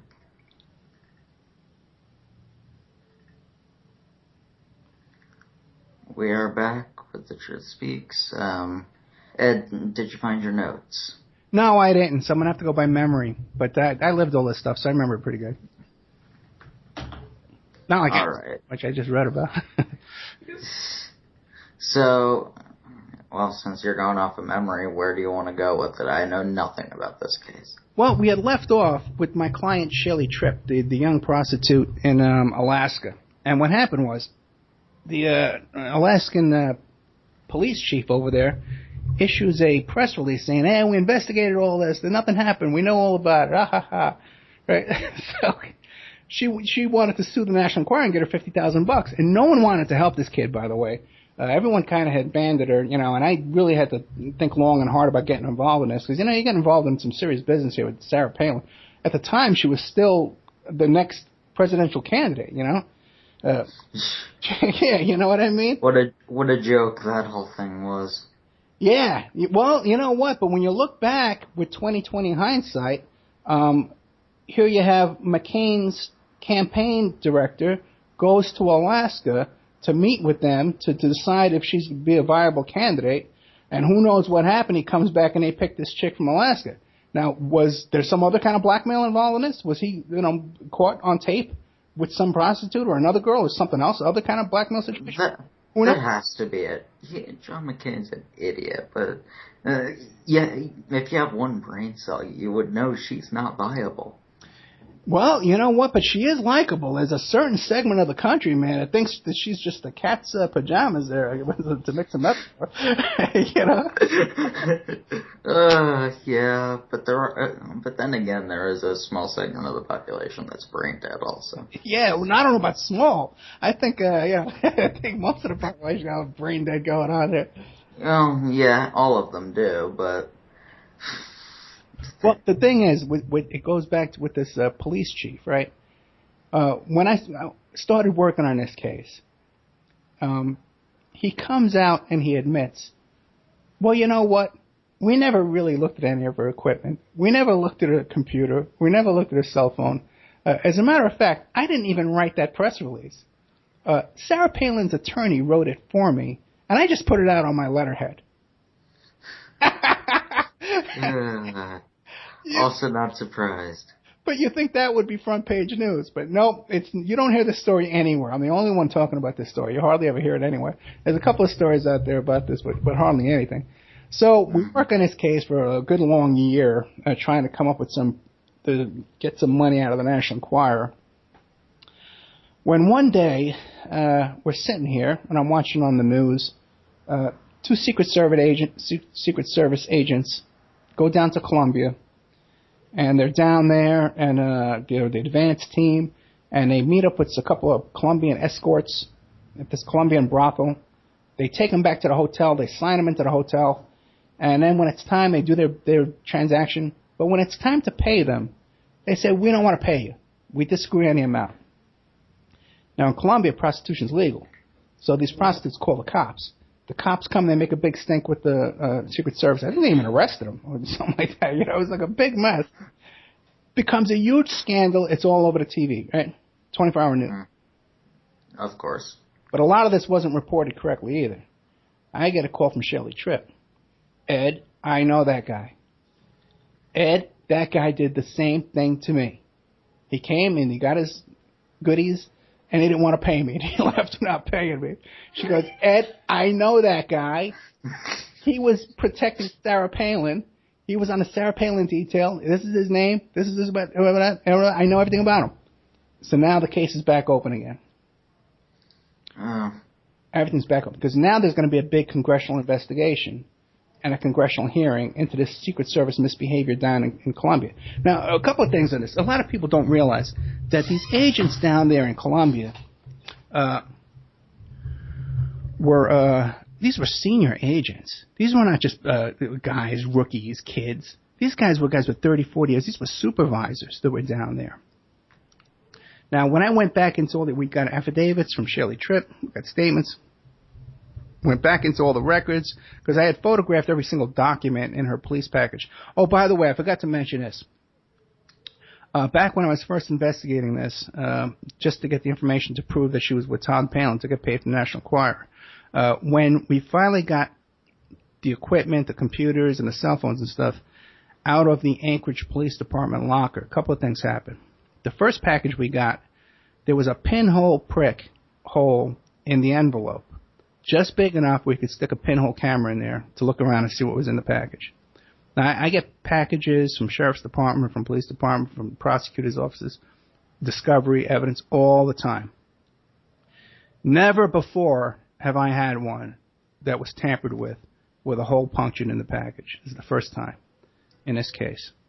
Now, when I was investigating this too, we didn't just run up against the Republican Party or Republican Party operatives or FBI, CIA, kind of, you kind of expect some kind of surveillance and kind of activity to come down against you.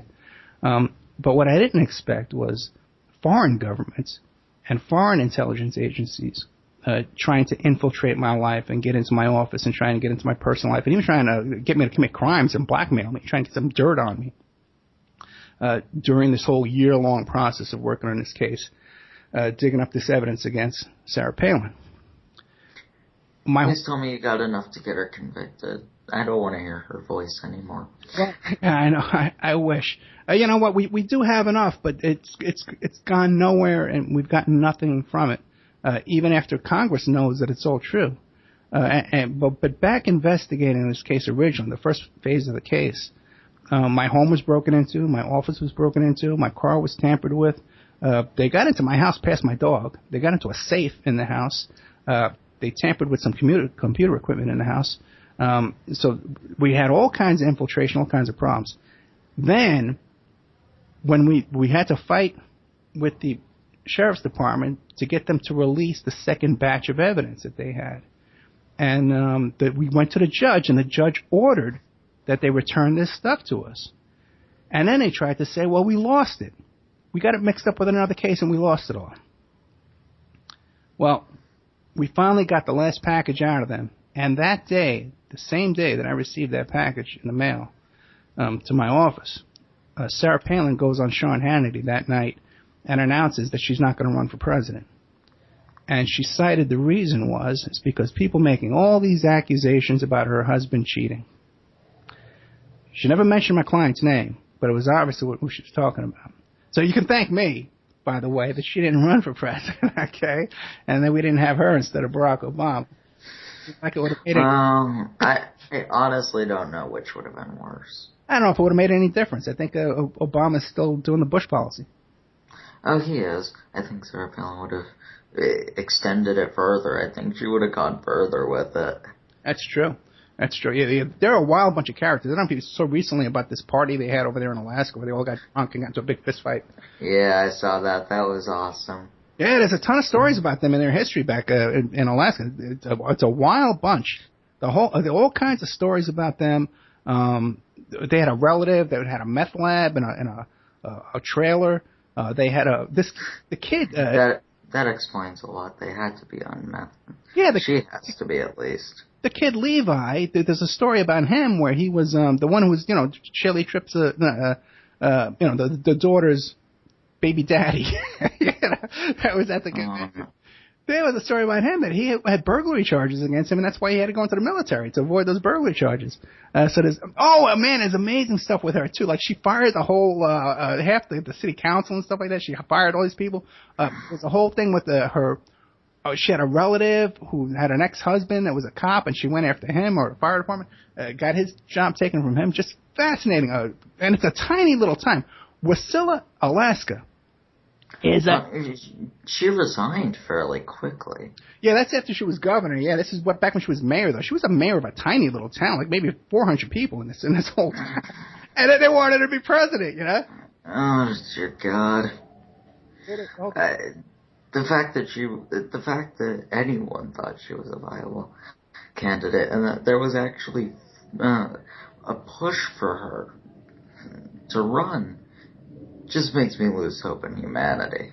Well, yeah, there's no hope I have no hope at all whatsoever in the two-party system here in the United States. Oh, I don't either, but come on, her? I've given up on that. So, and now I'm just dreading 2016.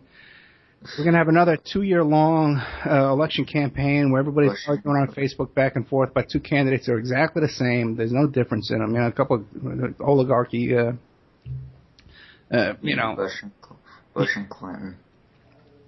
It's just amazing that we're living like this and that people don't do a damn thing about it. It is. Bush and Clinton. Get ready.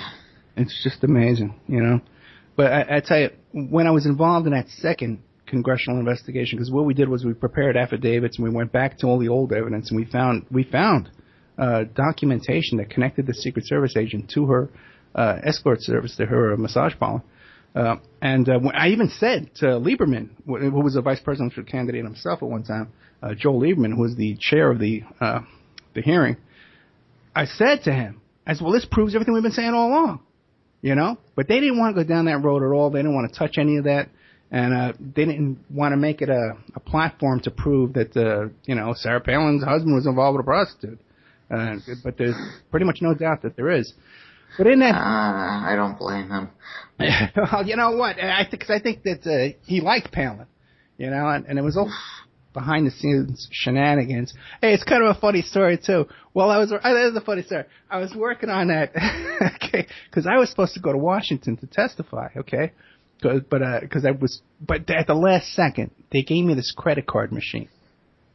And I had never processed the credit card machine before and tried to recover the data from a credit card machine and put it into a report. There's no software out there to do it.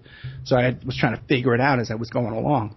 So I'm working on this, and I got a call to do an interview in Australia over the phone, to do a radio interview. So I said, okay, fine, I'll do it. What's it about? And I said, well, there's this MP, this politician in Australia who claims that his cell phone was hacked, and he was calling up massage parlors and escort services like that, but he's saying it was all he was cloned. His phone was cloned. And he so this is okay, but so as I'm talking to them, I'm sitting here trying to figure out how to fix this, how to work on this credit card machine. So I said to him, I says, I'm supposed to be at a congressional investigation tomorrow, but I'm sitting here trying to fix this thing here. But I tell you what, tell this guy to send me a cell phone, and if he was cloned, I'll prove he was cloned. I'll do it for free. Send it to me. So, just an offhand joke, So they went on the news in Australia saying that Ed Opperman, a congressional investigator, says he'll take over this investigation for us. It was all over. I was getting all these calls from Australia saying, "Hey, are you going to be involved in this investigation?" I said, "What are you talking about? I was making a joke, man." But it's kind of crazy. But so I'm guessing you weren't involved. No. I'm not going to go to Australia if it's for free. You can't be, no way. Plus, it wasn't that big of a deal anyway. But it was just kind of funny how I made the news all over Australia, just off of that little flippant offhand joke, because I had mentioned that I was involved in a congressional investigation, so it was Ed Opperman, congressional investigator, to take on my case. This is a crazy thing, man. But in this congressional investigation and in this hearing, okay, some of the Secret Service misbehavior that went on and that was presented at this hearing is unbelievable, man, okay? There's all kinds of cases where they find these agents, they're drunk, passed out in the street, okay? There's 3 or 4 instances like that. Drunk driving cases where they're drunk driving.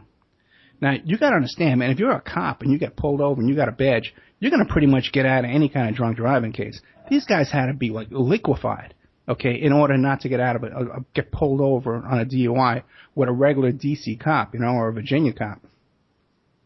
So they had to be ossified.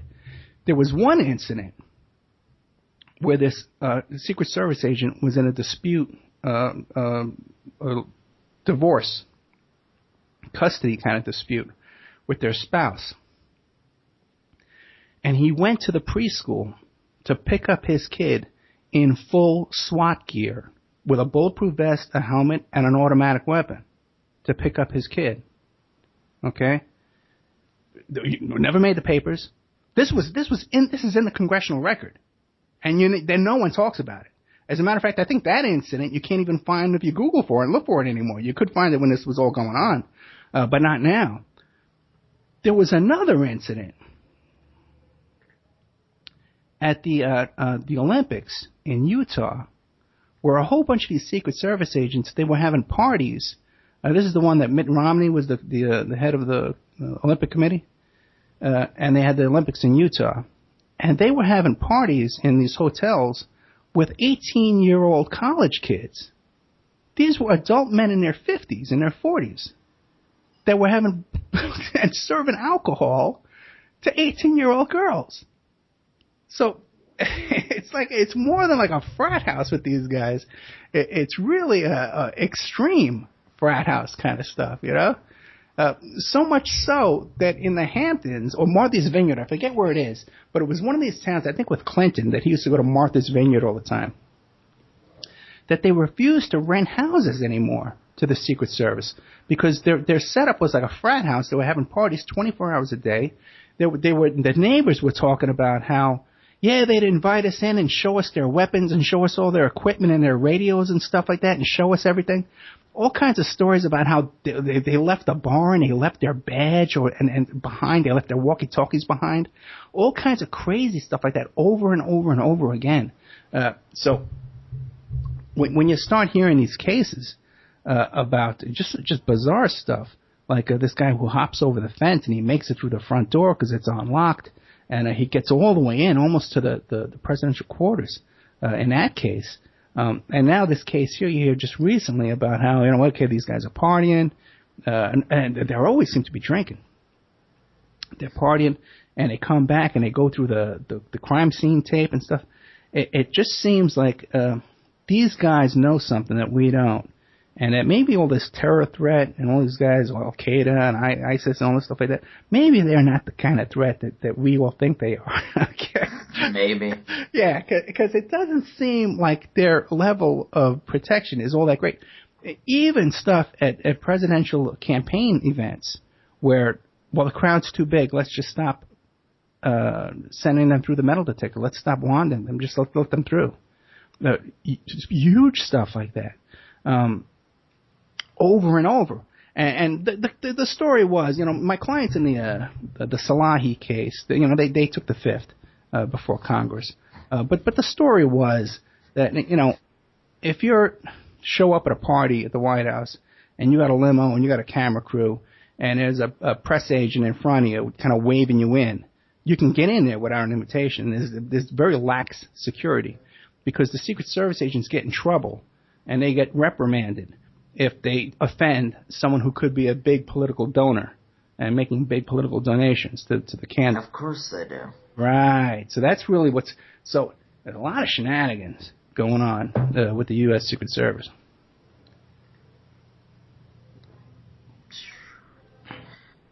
That's interesting. Yeah, makes you wonder, what's really going on behind the scenes. Shit, it really does.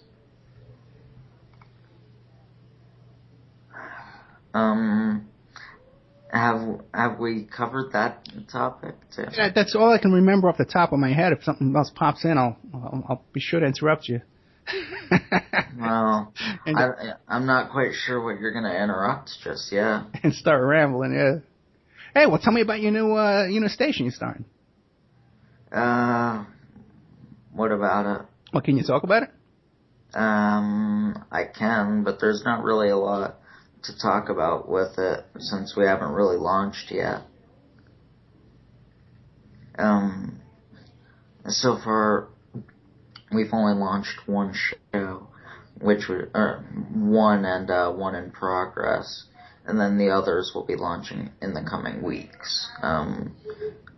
Hopefully, we'll be able to get your podcast played on there as well. Yeah, I'd love to get my podcast played on there for sure. I love getting it out there as much as I can. Big show coming up. I got a whole bunch of big shows coming up that I'm working on. One is about Princess Di and the assassination of Princess Diana. Can you talk about that a little bit? It's a topic that people want me to talk about, but I don't know anything about it.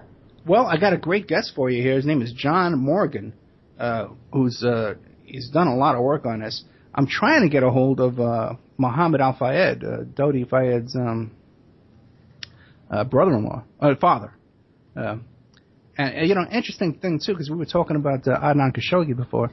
Adnan Khashoggi is the brother-in-law of, and the uncle of Dodi Fayed and the brother-in-law of Mohammed Al-Fayed. And then, as you know, Khashoggi's been involved in everything. And I got coming up, too, that I'm working on. Adnan Khashoggi's former bodyguard coming on my show. Wow. Yeah, wow is right, because this is a guy that no one's heard from. No one's even heard his voice before. He's kind of in hiding, as it is. And this guy has a ton of information, man. There's all kinds of really incredible dirt. As a matter of fact, I actually just got in contact with Larry Pinkney, the guy we talked about on our last show. Oh, Reverend Ed Pinkney? Larry Pinkney. Okay, who's Larry Pinkney? I thought that was him. Oh, no, my guy is Reverend Ed Pinkney. Oh, Larry Pinkney's his brother, I think, yeah. Oh, okay. I screwed that up. No, not at all. No, Larry Pinkney's helping out. Yeah, Larry Pinkney's, I think he took over the show. Yeah, good. Hey, thank you very much, man. We got to get that story out. Hey, real quick, the Reverend Ed Pinkney. I get so upset when I start talking about this story, man. The Reverend Ed Pinkney right now is 66 years old. Okay, he's an activist from Michigan, Harbor. I forget what it's called. Benton Harbor, Michigan. It's a tiny little town in Michigan, tiny little city. Not even 10,000 people there. The city's under conservatorship. It's under emergency control because the whole city's bankrupt. So they got this scam out there where they turn people's water off and they condemn their homes. They take their homes away from them. And the mayor's involved in this big scam, and Whirlpool is involved in this big scam. And there's this big giant Whirlpool pays no tax in this town, you know. But they say, well, we got to keep them here because they employ people. But they employ people from out of town. So no one from that town gets any benefit from Whirlpool being there. They pay no taxes, and they don't pay a water bill. They get free water. There's also this big giant country club out there. They pay no water bill, right? So Reverend Pinkney starts complaining about this stuff like this, right? Because he's an activist. 66 years old. He's been an activist his whole life, man. Working for the poor, for the underprivileged, the people that need help, you know? And what they do is they say, okay, we're going to give out country club memberships to all the members of the NAACP and all the other leaders in this town, but you can't help Reverend Pinkney anymore. Okay, Reverend Pinkney's making too much trouble. So they take it, man. They take the payoff, and they leave Pinkney out on his own. Reverend Pinkney doesn't stop, okay? This is a good guy, man. I like this guy.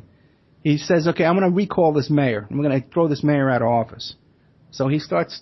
Oh, I'm sure that went over well. Oh, yeah. Well, the mayor said, I'm going to use all my power to destroy you. Reverend Pinkney says, bring it on. So Reverend Pinkney starts taking names, signatures on a petition. He turns in the petition to the city clerk. City clerk, with no warrant, no criminal accusation, no allegation, no nothing, takes it and turns it over to the sheriff's department and says, there's forgeries on this petition. The forgeries, the quote-unquote forgeries they claim, is 4 signatures that have dates on them that it's possible that dates were changed on these signatures. On 4 signatures, the dates might have been changed. Okay? 4? 4. And they're making a stink out of it? Yeah, first they go to his house with the SWAT team to arrest him. A SWAT team? A SWAT team with a tank. I think they had a tank, I'm pretty sure. A tank? Yeah, he was out to dinner with his wife, but he got a phone call. Say, hey, Reverend, there's a tank at your house. Get over here. So he turns himself in, right, gets out on bail. By the way, too, Reverend Pinkney was the first guy ever to be arrested for quoting the Bible. Okay, first guy in this country to be arrested for quoting the Bible, because he said a quote out of the Bible, and the judge in a previous case took it as a threat and arrested him. So here he is now. Oh, that's great. Let me People are threatened by such little things. 66 years old. He gets convicted of these 4 signatures with the incorrect dates on them. They give him 2.5 to 10 years. He's serving 7 years. He's going to be in this prison. Unless we get him out, he's going to be in this prison for 7 years, man. So who did you interview, Larry Pinkney or Ed Pinkney? I've been interviewing Ed Pinkney since before he was convicted. So now I get lucky and he calls me up from prison and I record it and I put it on the air whenever I can. Now, his website, this man needs donations, man. He needs funds. He has a good legal defense team, by the way, right now, helping him out. And I'm trying to help him out, too, as much as I can. I've tried to find guys who work up there in Michigan, in the Michigan area, that would do this for him pro bono. I can't find anybody. Do people really not have anything better to do than to send tanks to a 66-year-old man's house? Yeah, I know. That's preposterous. I know, man, but these are the conditions that we're living under right now, you know. And you can go to his website. It's bhbanco.org, bhbanco.org, and you can make a PayPal donation there. Otherwise, if you want to mail him a check, it's Reverend Pinkney. Oh, Larry Pinkney is his brother, correct? I Yeah. can't seem to figure out. I'm horrible with names. Yeah, Larry's definitely hooked up with this because I saw some quotes from Larry. But Reverend Pinkney is 1940 Union Street, Benton Harbor, Michigan, 49022. They got him in a prison that is 15 hours away. It's a 15-hour drive from where his wife lives. So his wife can't even come and visit him. I know, man. I know. This is the state of affairs that we have in the United States. If this gets broadcast on PIR, you guys in Ireland have it lucky to a degree. And it's so true, man. And I got to tell you something. I'm 52 years old. And listen, 15 years from now, the way things are going, I'm either going to be dead or in prison right next to Reverend Pinkney. Because I don't see anything letting up. I don't see anybody easing up on us. Just with the little show that I'm doing now and the little information I'm trying to get out there now, I'm up against so much sabotage and harassment and infiltrators and all kinds of shenanigans, people trying to sabotage the show and trying to sabotage my work. Ed, congratulations. This is the only show I've been able to do in the past week where something hasn't gone wrong. I hear you, man. I hear you, I got another guest coming up. Bob Hammer is a former FBI agent from New York City, and he went undercover into NAMBLA, the North American Man-Boy Law Association, and he was able to take down the 5 leadership of this NAMBLA organization. I got him coming on. I've got an interview coming up with Frank Gregory Ford. He was a U.S., I believe it was a U.S. Marine in Abu Ghraib. He was tortured, and I believe he's suing the federal government now. Okay, very good. Yeah, I want to do an Abu Ghraib show myself. I just haven't been able to find a good guest on that yet. This will probably be a very interesting show. I'll send you the link to it when we do it. Yeah, definitely do, man. Send me the link. Then I got coming up, I got the, Freeway Ricky Ross? I don't know him. Okay, he's the guy back in the 80s. He was a gang member in L.A., and he started selling crack cocaine at the direction of the CIA. And that's how the whole crack cocaine epidemic took over the whole West Coast there. Freeway Ricky Ross, just out of prison. Was that under the Clinton administration? No, I think it started under Reagan? Yeah, Bush, I think. Right before Clinton. Is it H.W.? Yeah, the old one. Yeah, Daddy Bush. Yeah, I'm not surprised by that. Yeah, he just got out of prison just recently. So and then so you're getting him right after. Oh yeah, either I got them in prison or when they get out, or sometimes right before they go away. So I got the whole prison community doing my show. You're going to be interviewing O.J. Simpson next. You know what, man? There's a little more going on there behind the scenes than I could talk about at the moment. I'm going to do a book about the whole O.J. case. Oh, I was just making an offhanded joke. Can't believe you're actually thinking about it. Oh no, yeah, I've done a ton of research on the O.J. Well, I had a guest on, by the way, who arrested O.J. I met Dr. Henry Lee. Dershowitz. Oh, by the way, I'm doing a big show too. Where I'm going to be interviewing Dershowitz. You just came on the air trashing the guy. I'm not trashing anybody. I'm reporting what Virginia Roberts says, and hopefully he won't hear it. He won't know. But I'm doing a show. I'm trying, man. I'm trying everything I can. But that's about the Jeffrey McDonald case. I got a whole bunch of shows in the can too that are recorded that I'm going to be selling on podcasts. You're going to be selling them? Yeah, I'm going to still do the Friday night live show for free. And then the podcast will be free, too, the repeats. And all my archives, I got like 130 shows all sitting around, and those are free. But I'm doing new produced content, okay? That's brand new stuff. I got one, I did one interview with a woman. She's kind of keeping her identity secret for now, but by the time it goes public, she'll be public, too. She's the sister of a household name. And it has all kinds of fascinating implications. Her father was part of the okay, you're familiar with Operation Paperclip, right?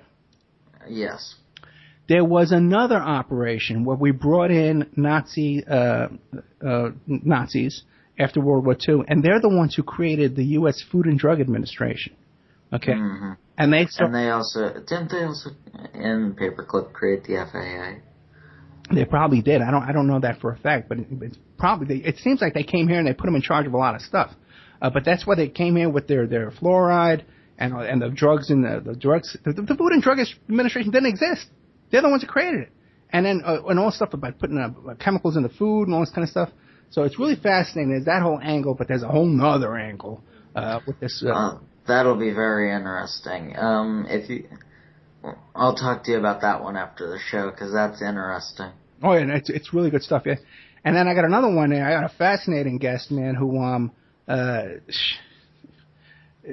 found this lady out of the blue. She's not famous or anything like that, but she had she wrote a book, but she had a friend who was a Satanist, and this friend lured this woman. He lived in a garage at his parents' house. He was about 35 years old, but he lived in a garage at his parents' house with no kitchen, no bathroom. He lived in the garage, but he lured this woman back to his garage, killed her, cut her up, cooked her in the backyard over a fire pit, and ate her. Hannibal Lecter? Yeah, right in front of his parents. The parents never got arrested. It was only a little. Only had a little bit, yeah. Victoria's your live audience? Yeah. What do you say, Susan? Speaking of books, yeah. Your book should be back up by Wednesday, right? Yeah, I'm going to be putting my book up back in How to Succeed as a Private Investigator. For now, you can get it on emailrevealer.com on my website. I actually didn't know you had a book. Oh, yeah, I had a book. We had to take it down off Amazon because I made some changes to it. We're doing some updates to it, but it's going to be going back up in another week or two. Oh, interesting. Oh, then I'm doing a show about Marilyn Monroe, the assassination of Marilyn Monroe. And I have these two. Yeah, that's really powerful stuff, too. Yeah, that'll be interesting.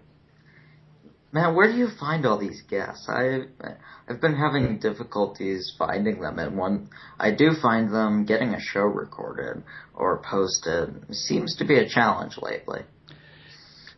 I hear you, man. It's a full-time job finding guests, that's for sure. I have a secret weapon named Keith Davis, who is an old-time activist. He lives up in Seattle, Portland, Washington. He lives Portland, Oregon. He lives. And he's an old activist, man, and he knows everybody. And he comes up with these guest suggestions, and then we hunt them down, and then, and we find them, because I got the PI skills, I can find people a bit easier than the average person. But what I'm trying to do is with the show is go back to historical events, iconic events, like Watergate or JFK or the Jonestown Massacre, and then find to give the real story. And I'm being auditioned. I did an audition for a TV show that would be just like the Opperman Report, but they'll pay the budget and they'll find the guests and they'll pretty much write the script too. But it'll, I'll be able to fund my show, the real show, and give me all that exposure. We'll have a much huger audience. So I passed the first audition, and we're scheduled now for a second audition. And it doesn't seem like they have anybody better than me. So.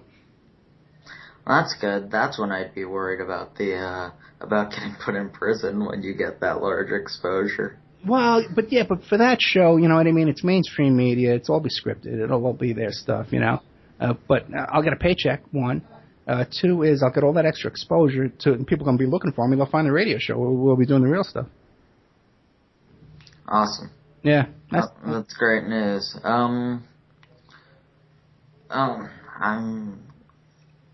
I just had on Tim Moen, the leader of the Libertarian Party of Canada, last week.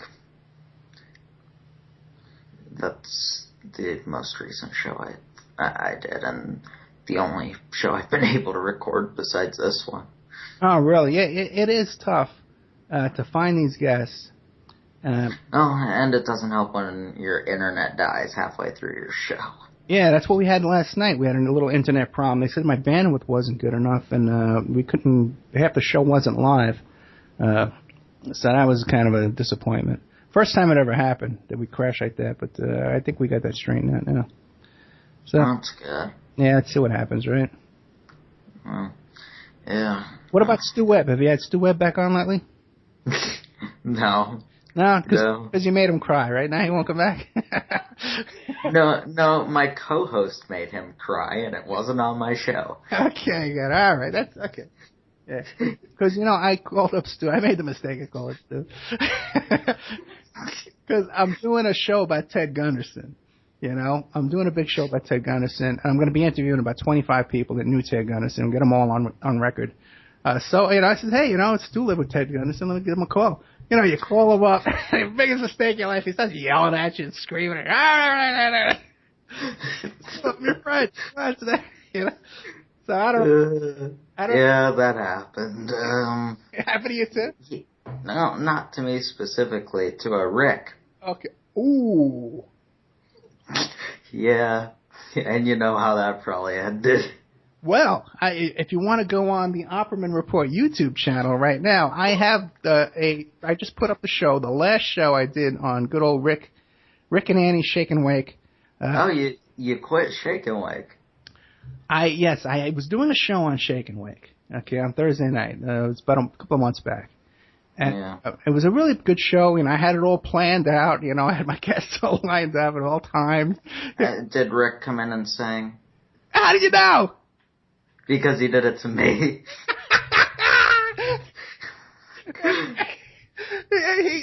That's exactly right. He came on and started singing. Was it a song about weed? No, it wasn't. It was really... Oh. Listen, I love Rick, man. I love Rick. If you're listening, I love you. Everyone's really enjoying the show on YouTube. There's a lot of really good comments in there, Rick. You ought to read them.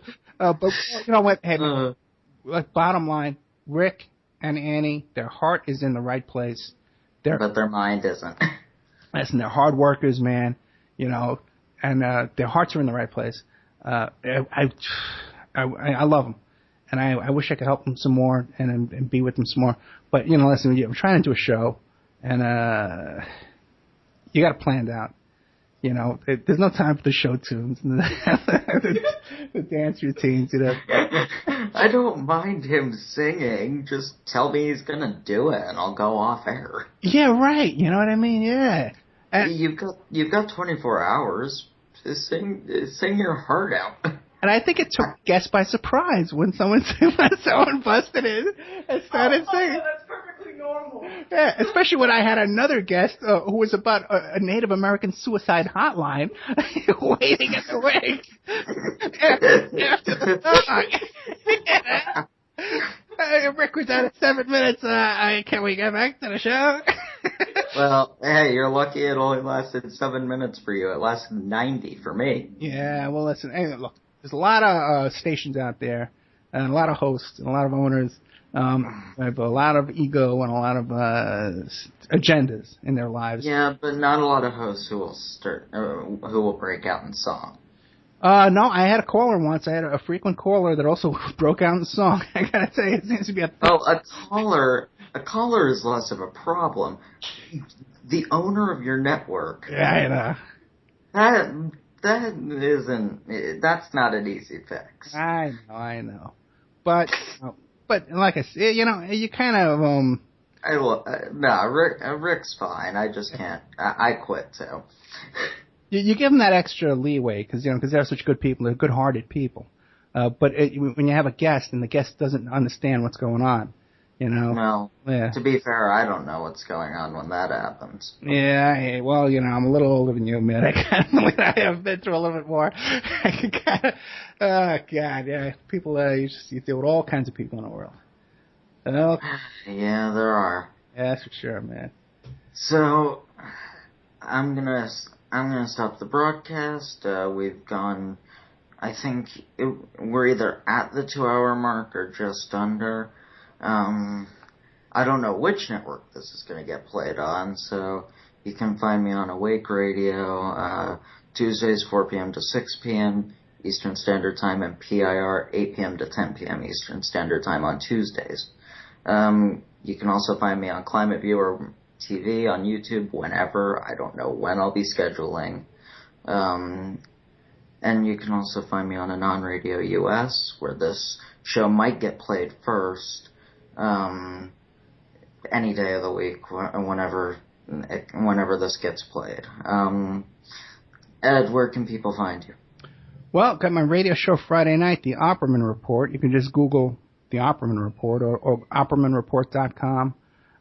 Also, my PI business, you can email me at OppermanInvestigations@gmail.com, or my website is emailrevealer.com.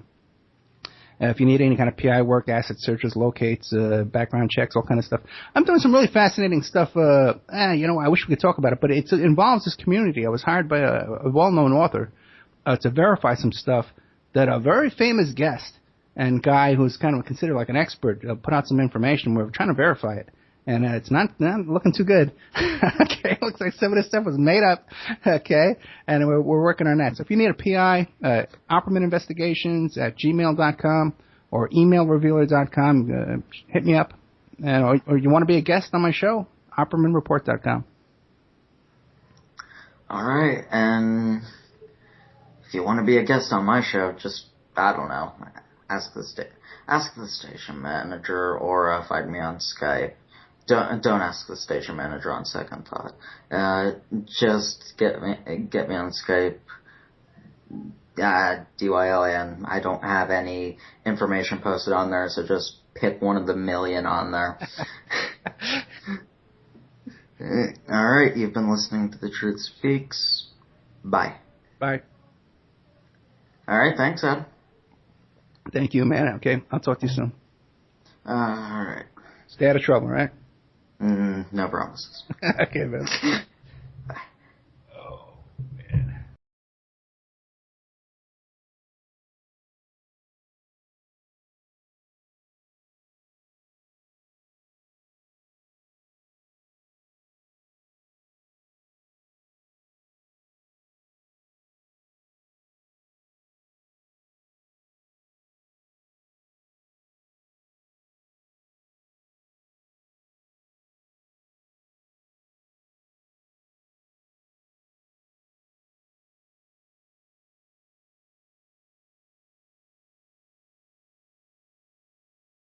We are listener-sponsored, and we appreciate your donations. If you like the show, please visit OppermanReport.com and click on the donate button, or you can donate directly through PayPal at OppermanReport@gmail.com. We have Mike Gray of InfinityHomePlans.com. He's the host of Parlay over at CJ Mars Radio, Thursday evenings, 8 p.m. Eastern Standard Time. If you need custom home designs, stock plans, or 3D work, he's your one-stop shop for home design and drafting needs. Mike Gray at InfinityHomePlans.com. At InfinityHomePlans.com. If you're looking for essential oils, stop by and check out Essentially Tammy on Facebook. She is Young Living Essential Oils Independent Distributor. Now, these are 100% therapeutic grade oils. They help support the body's natural functions. You can visit her website posted on Essentially Tammy to see the current deals, or email at JockoTammy, JOCATAMI @yahoo.com, or call 352-239-8546. 352-239-8546.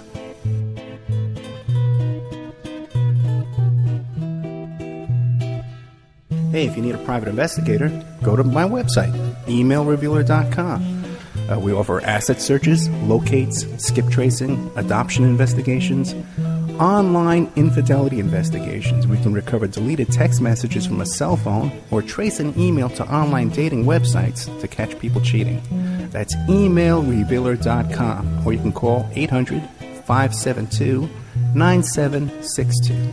800-572-9762 for emailrevealer.com, my PI website. Pacific West Bamboo.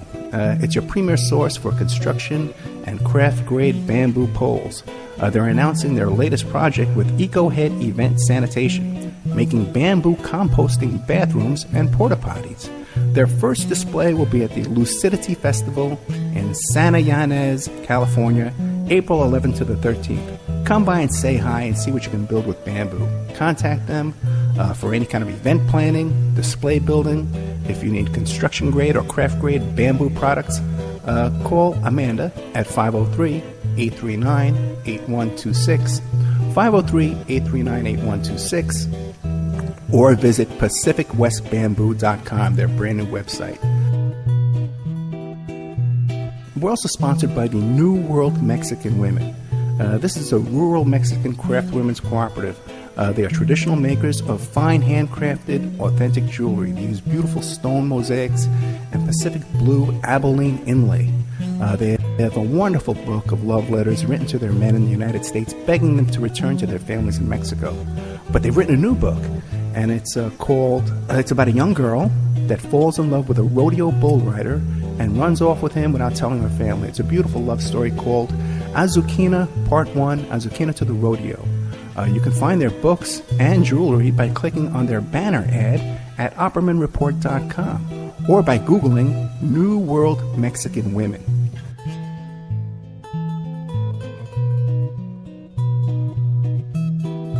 You can also promote your business or website right here and have your ad played all over the world 7 days a week by emailing OppermanReport@gmail.com or calling 800-572-9762.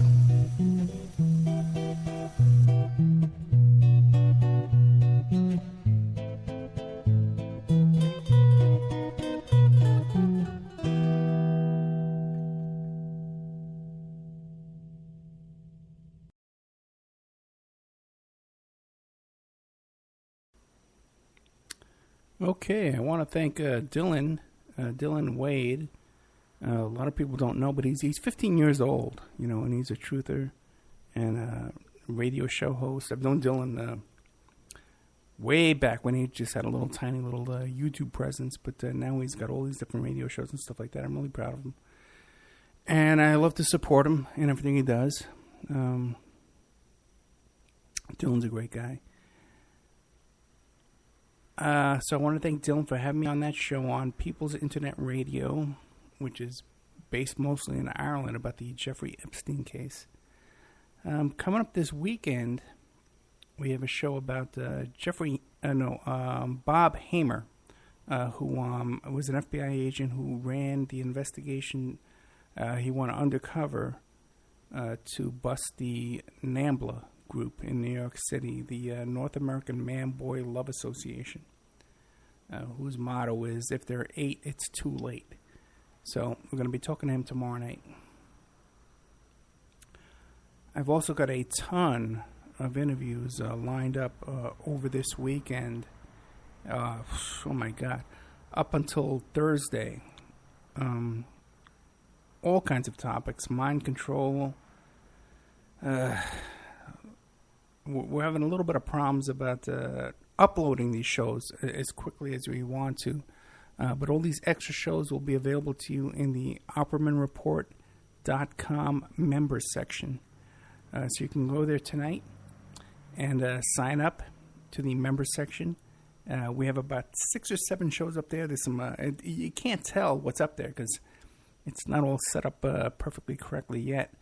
We're kind of struggling with a few little things behind the scenes here this week, getting things uploaded and available to you. But there's stuff up there that is not listed on the list. And there's stuff on the list that's not up there yet.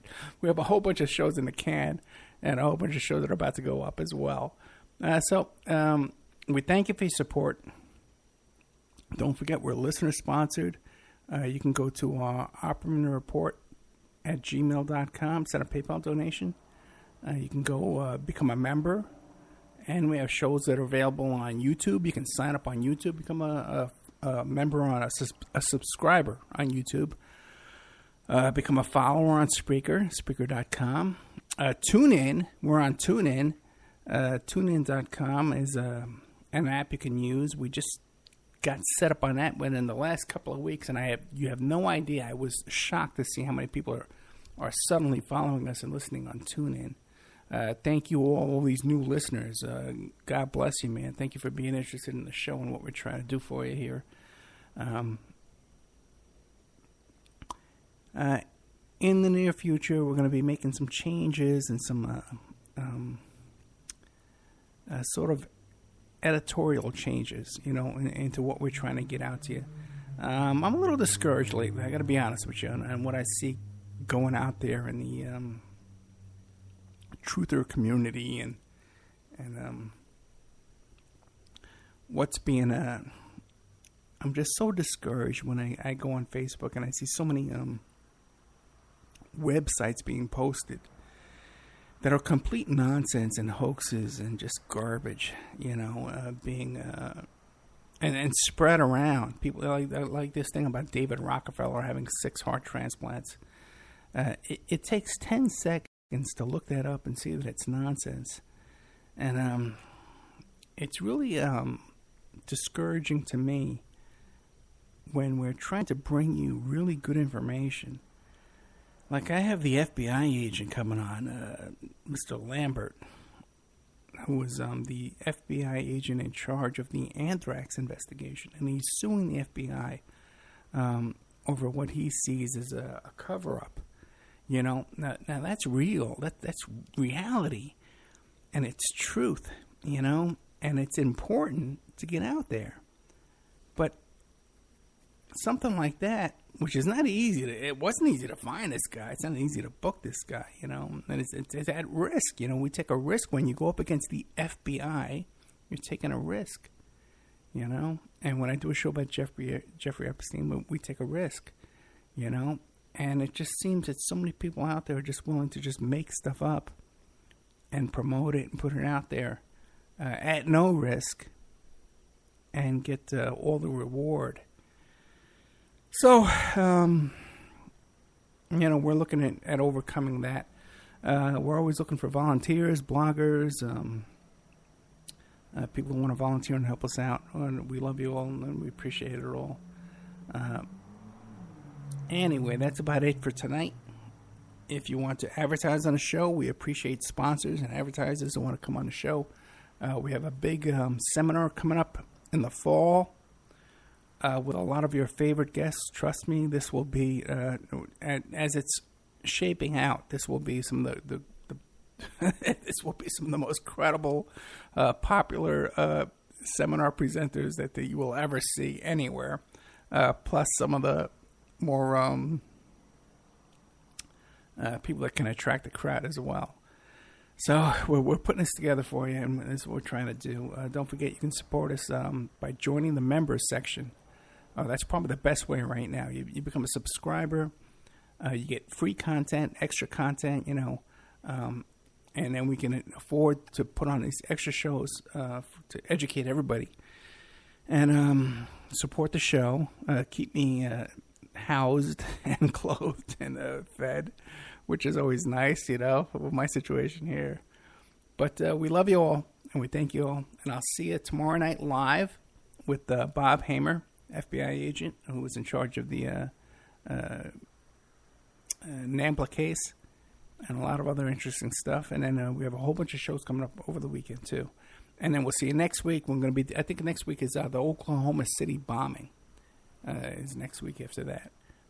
Okay, guys. God bless you. Thank you all for listening tonight, and have a good night.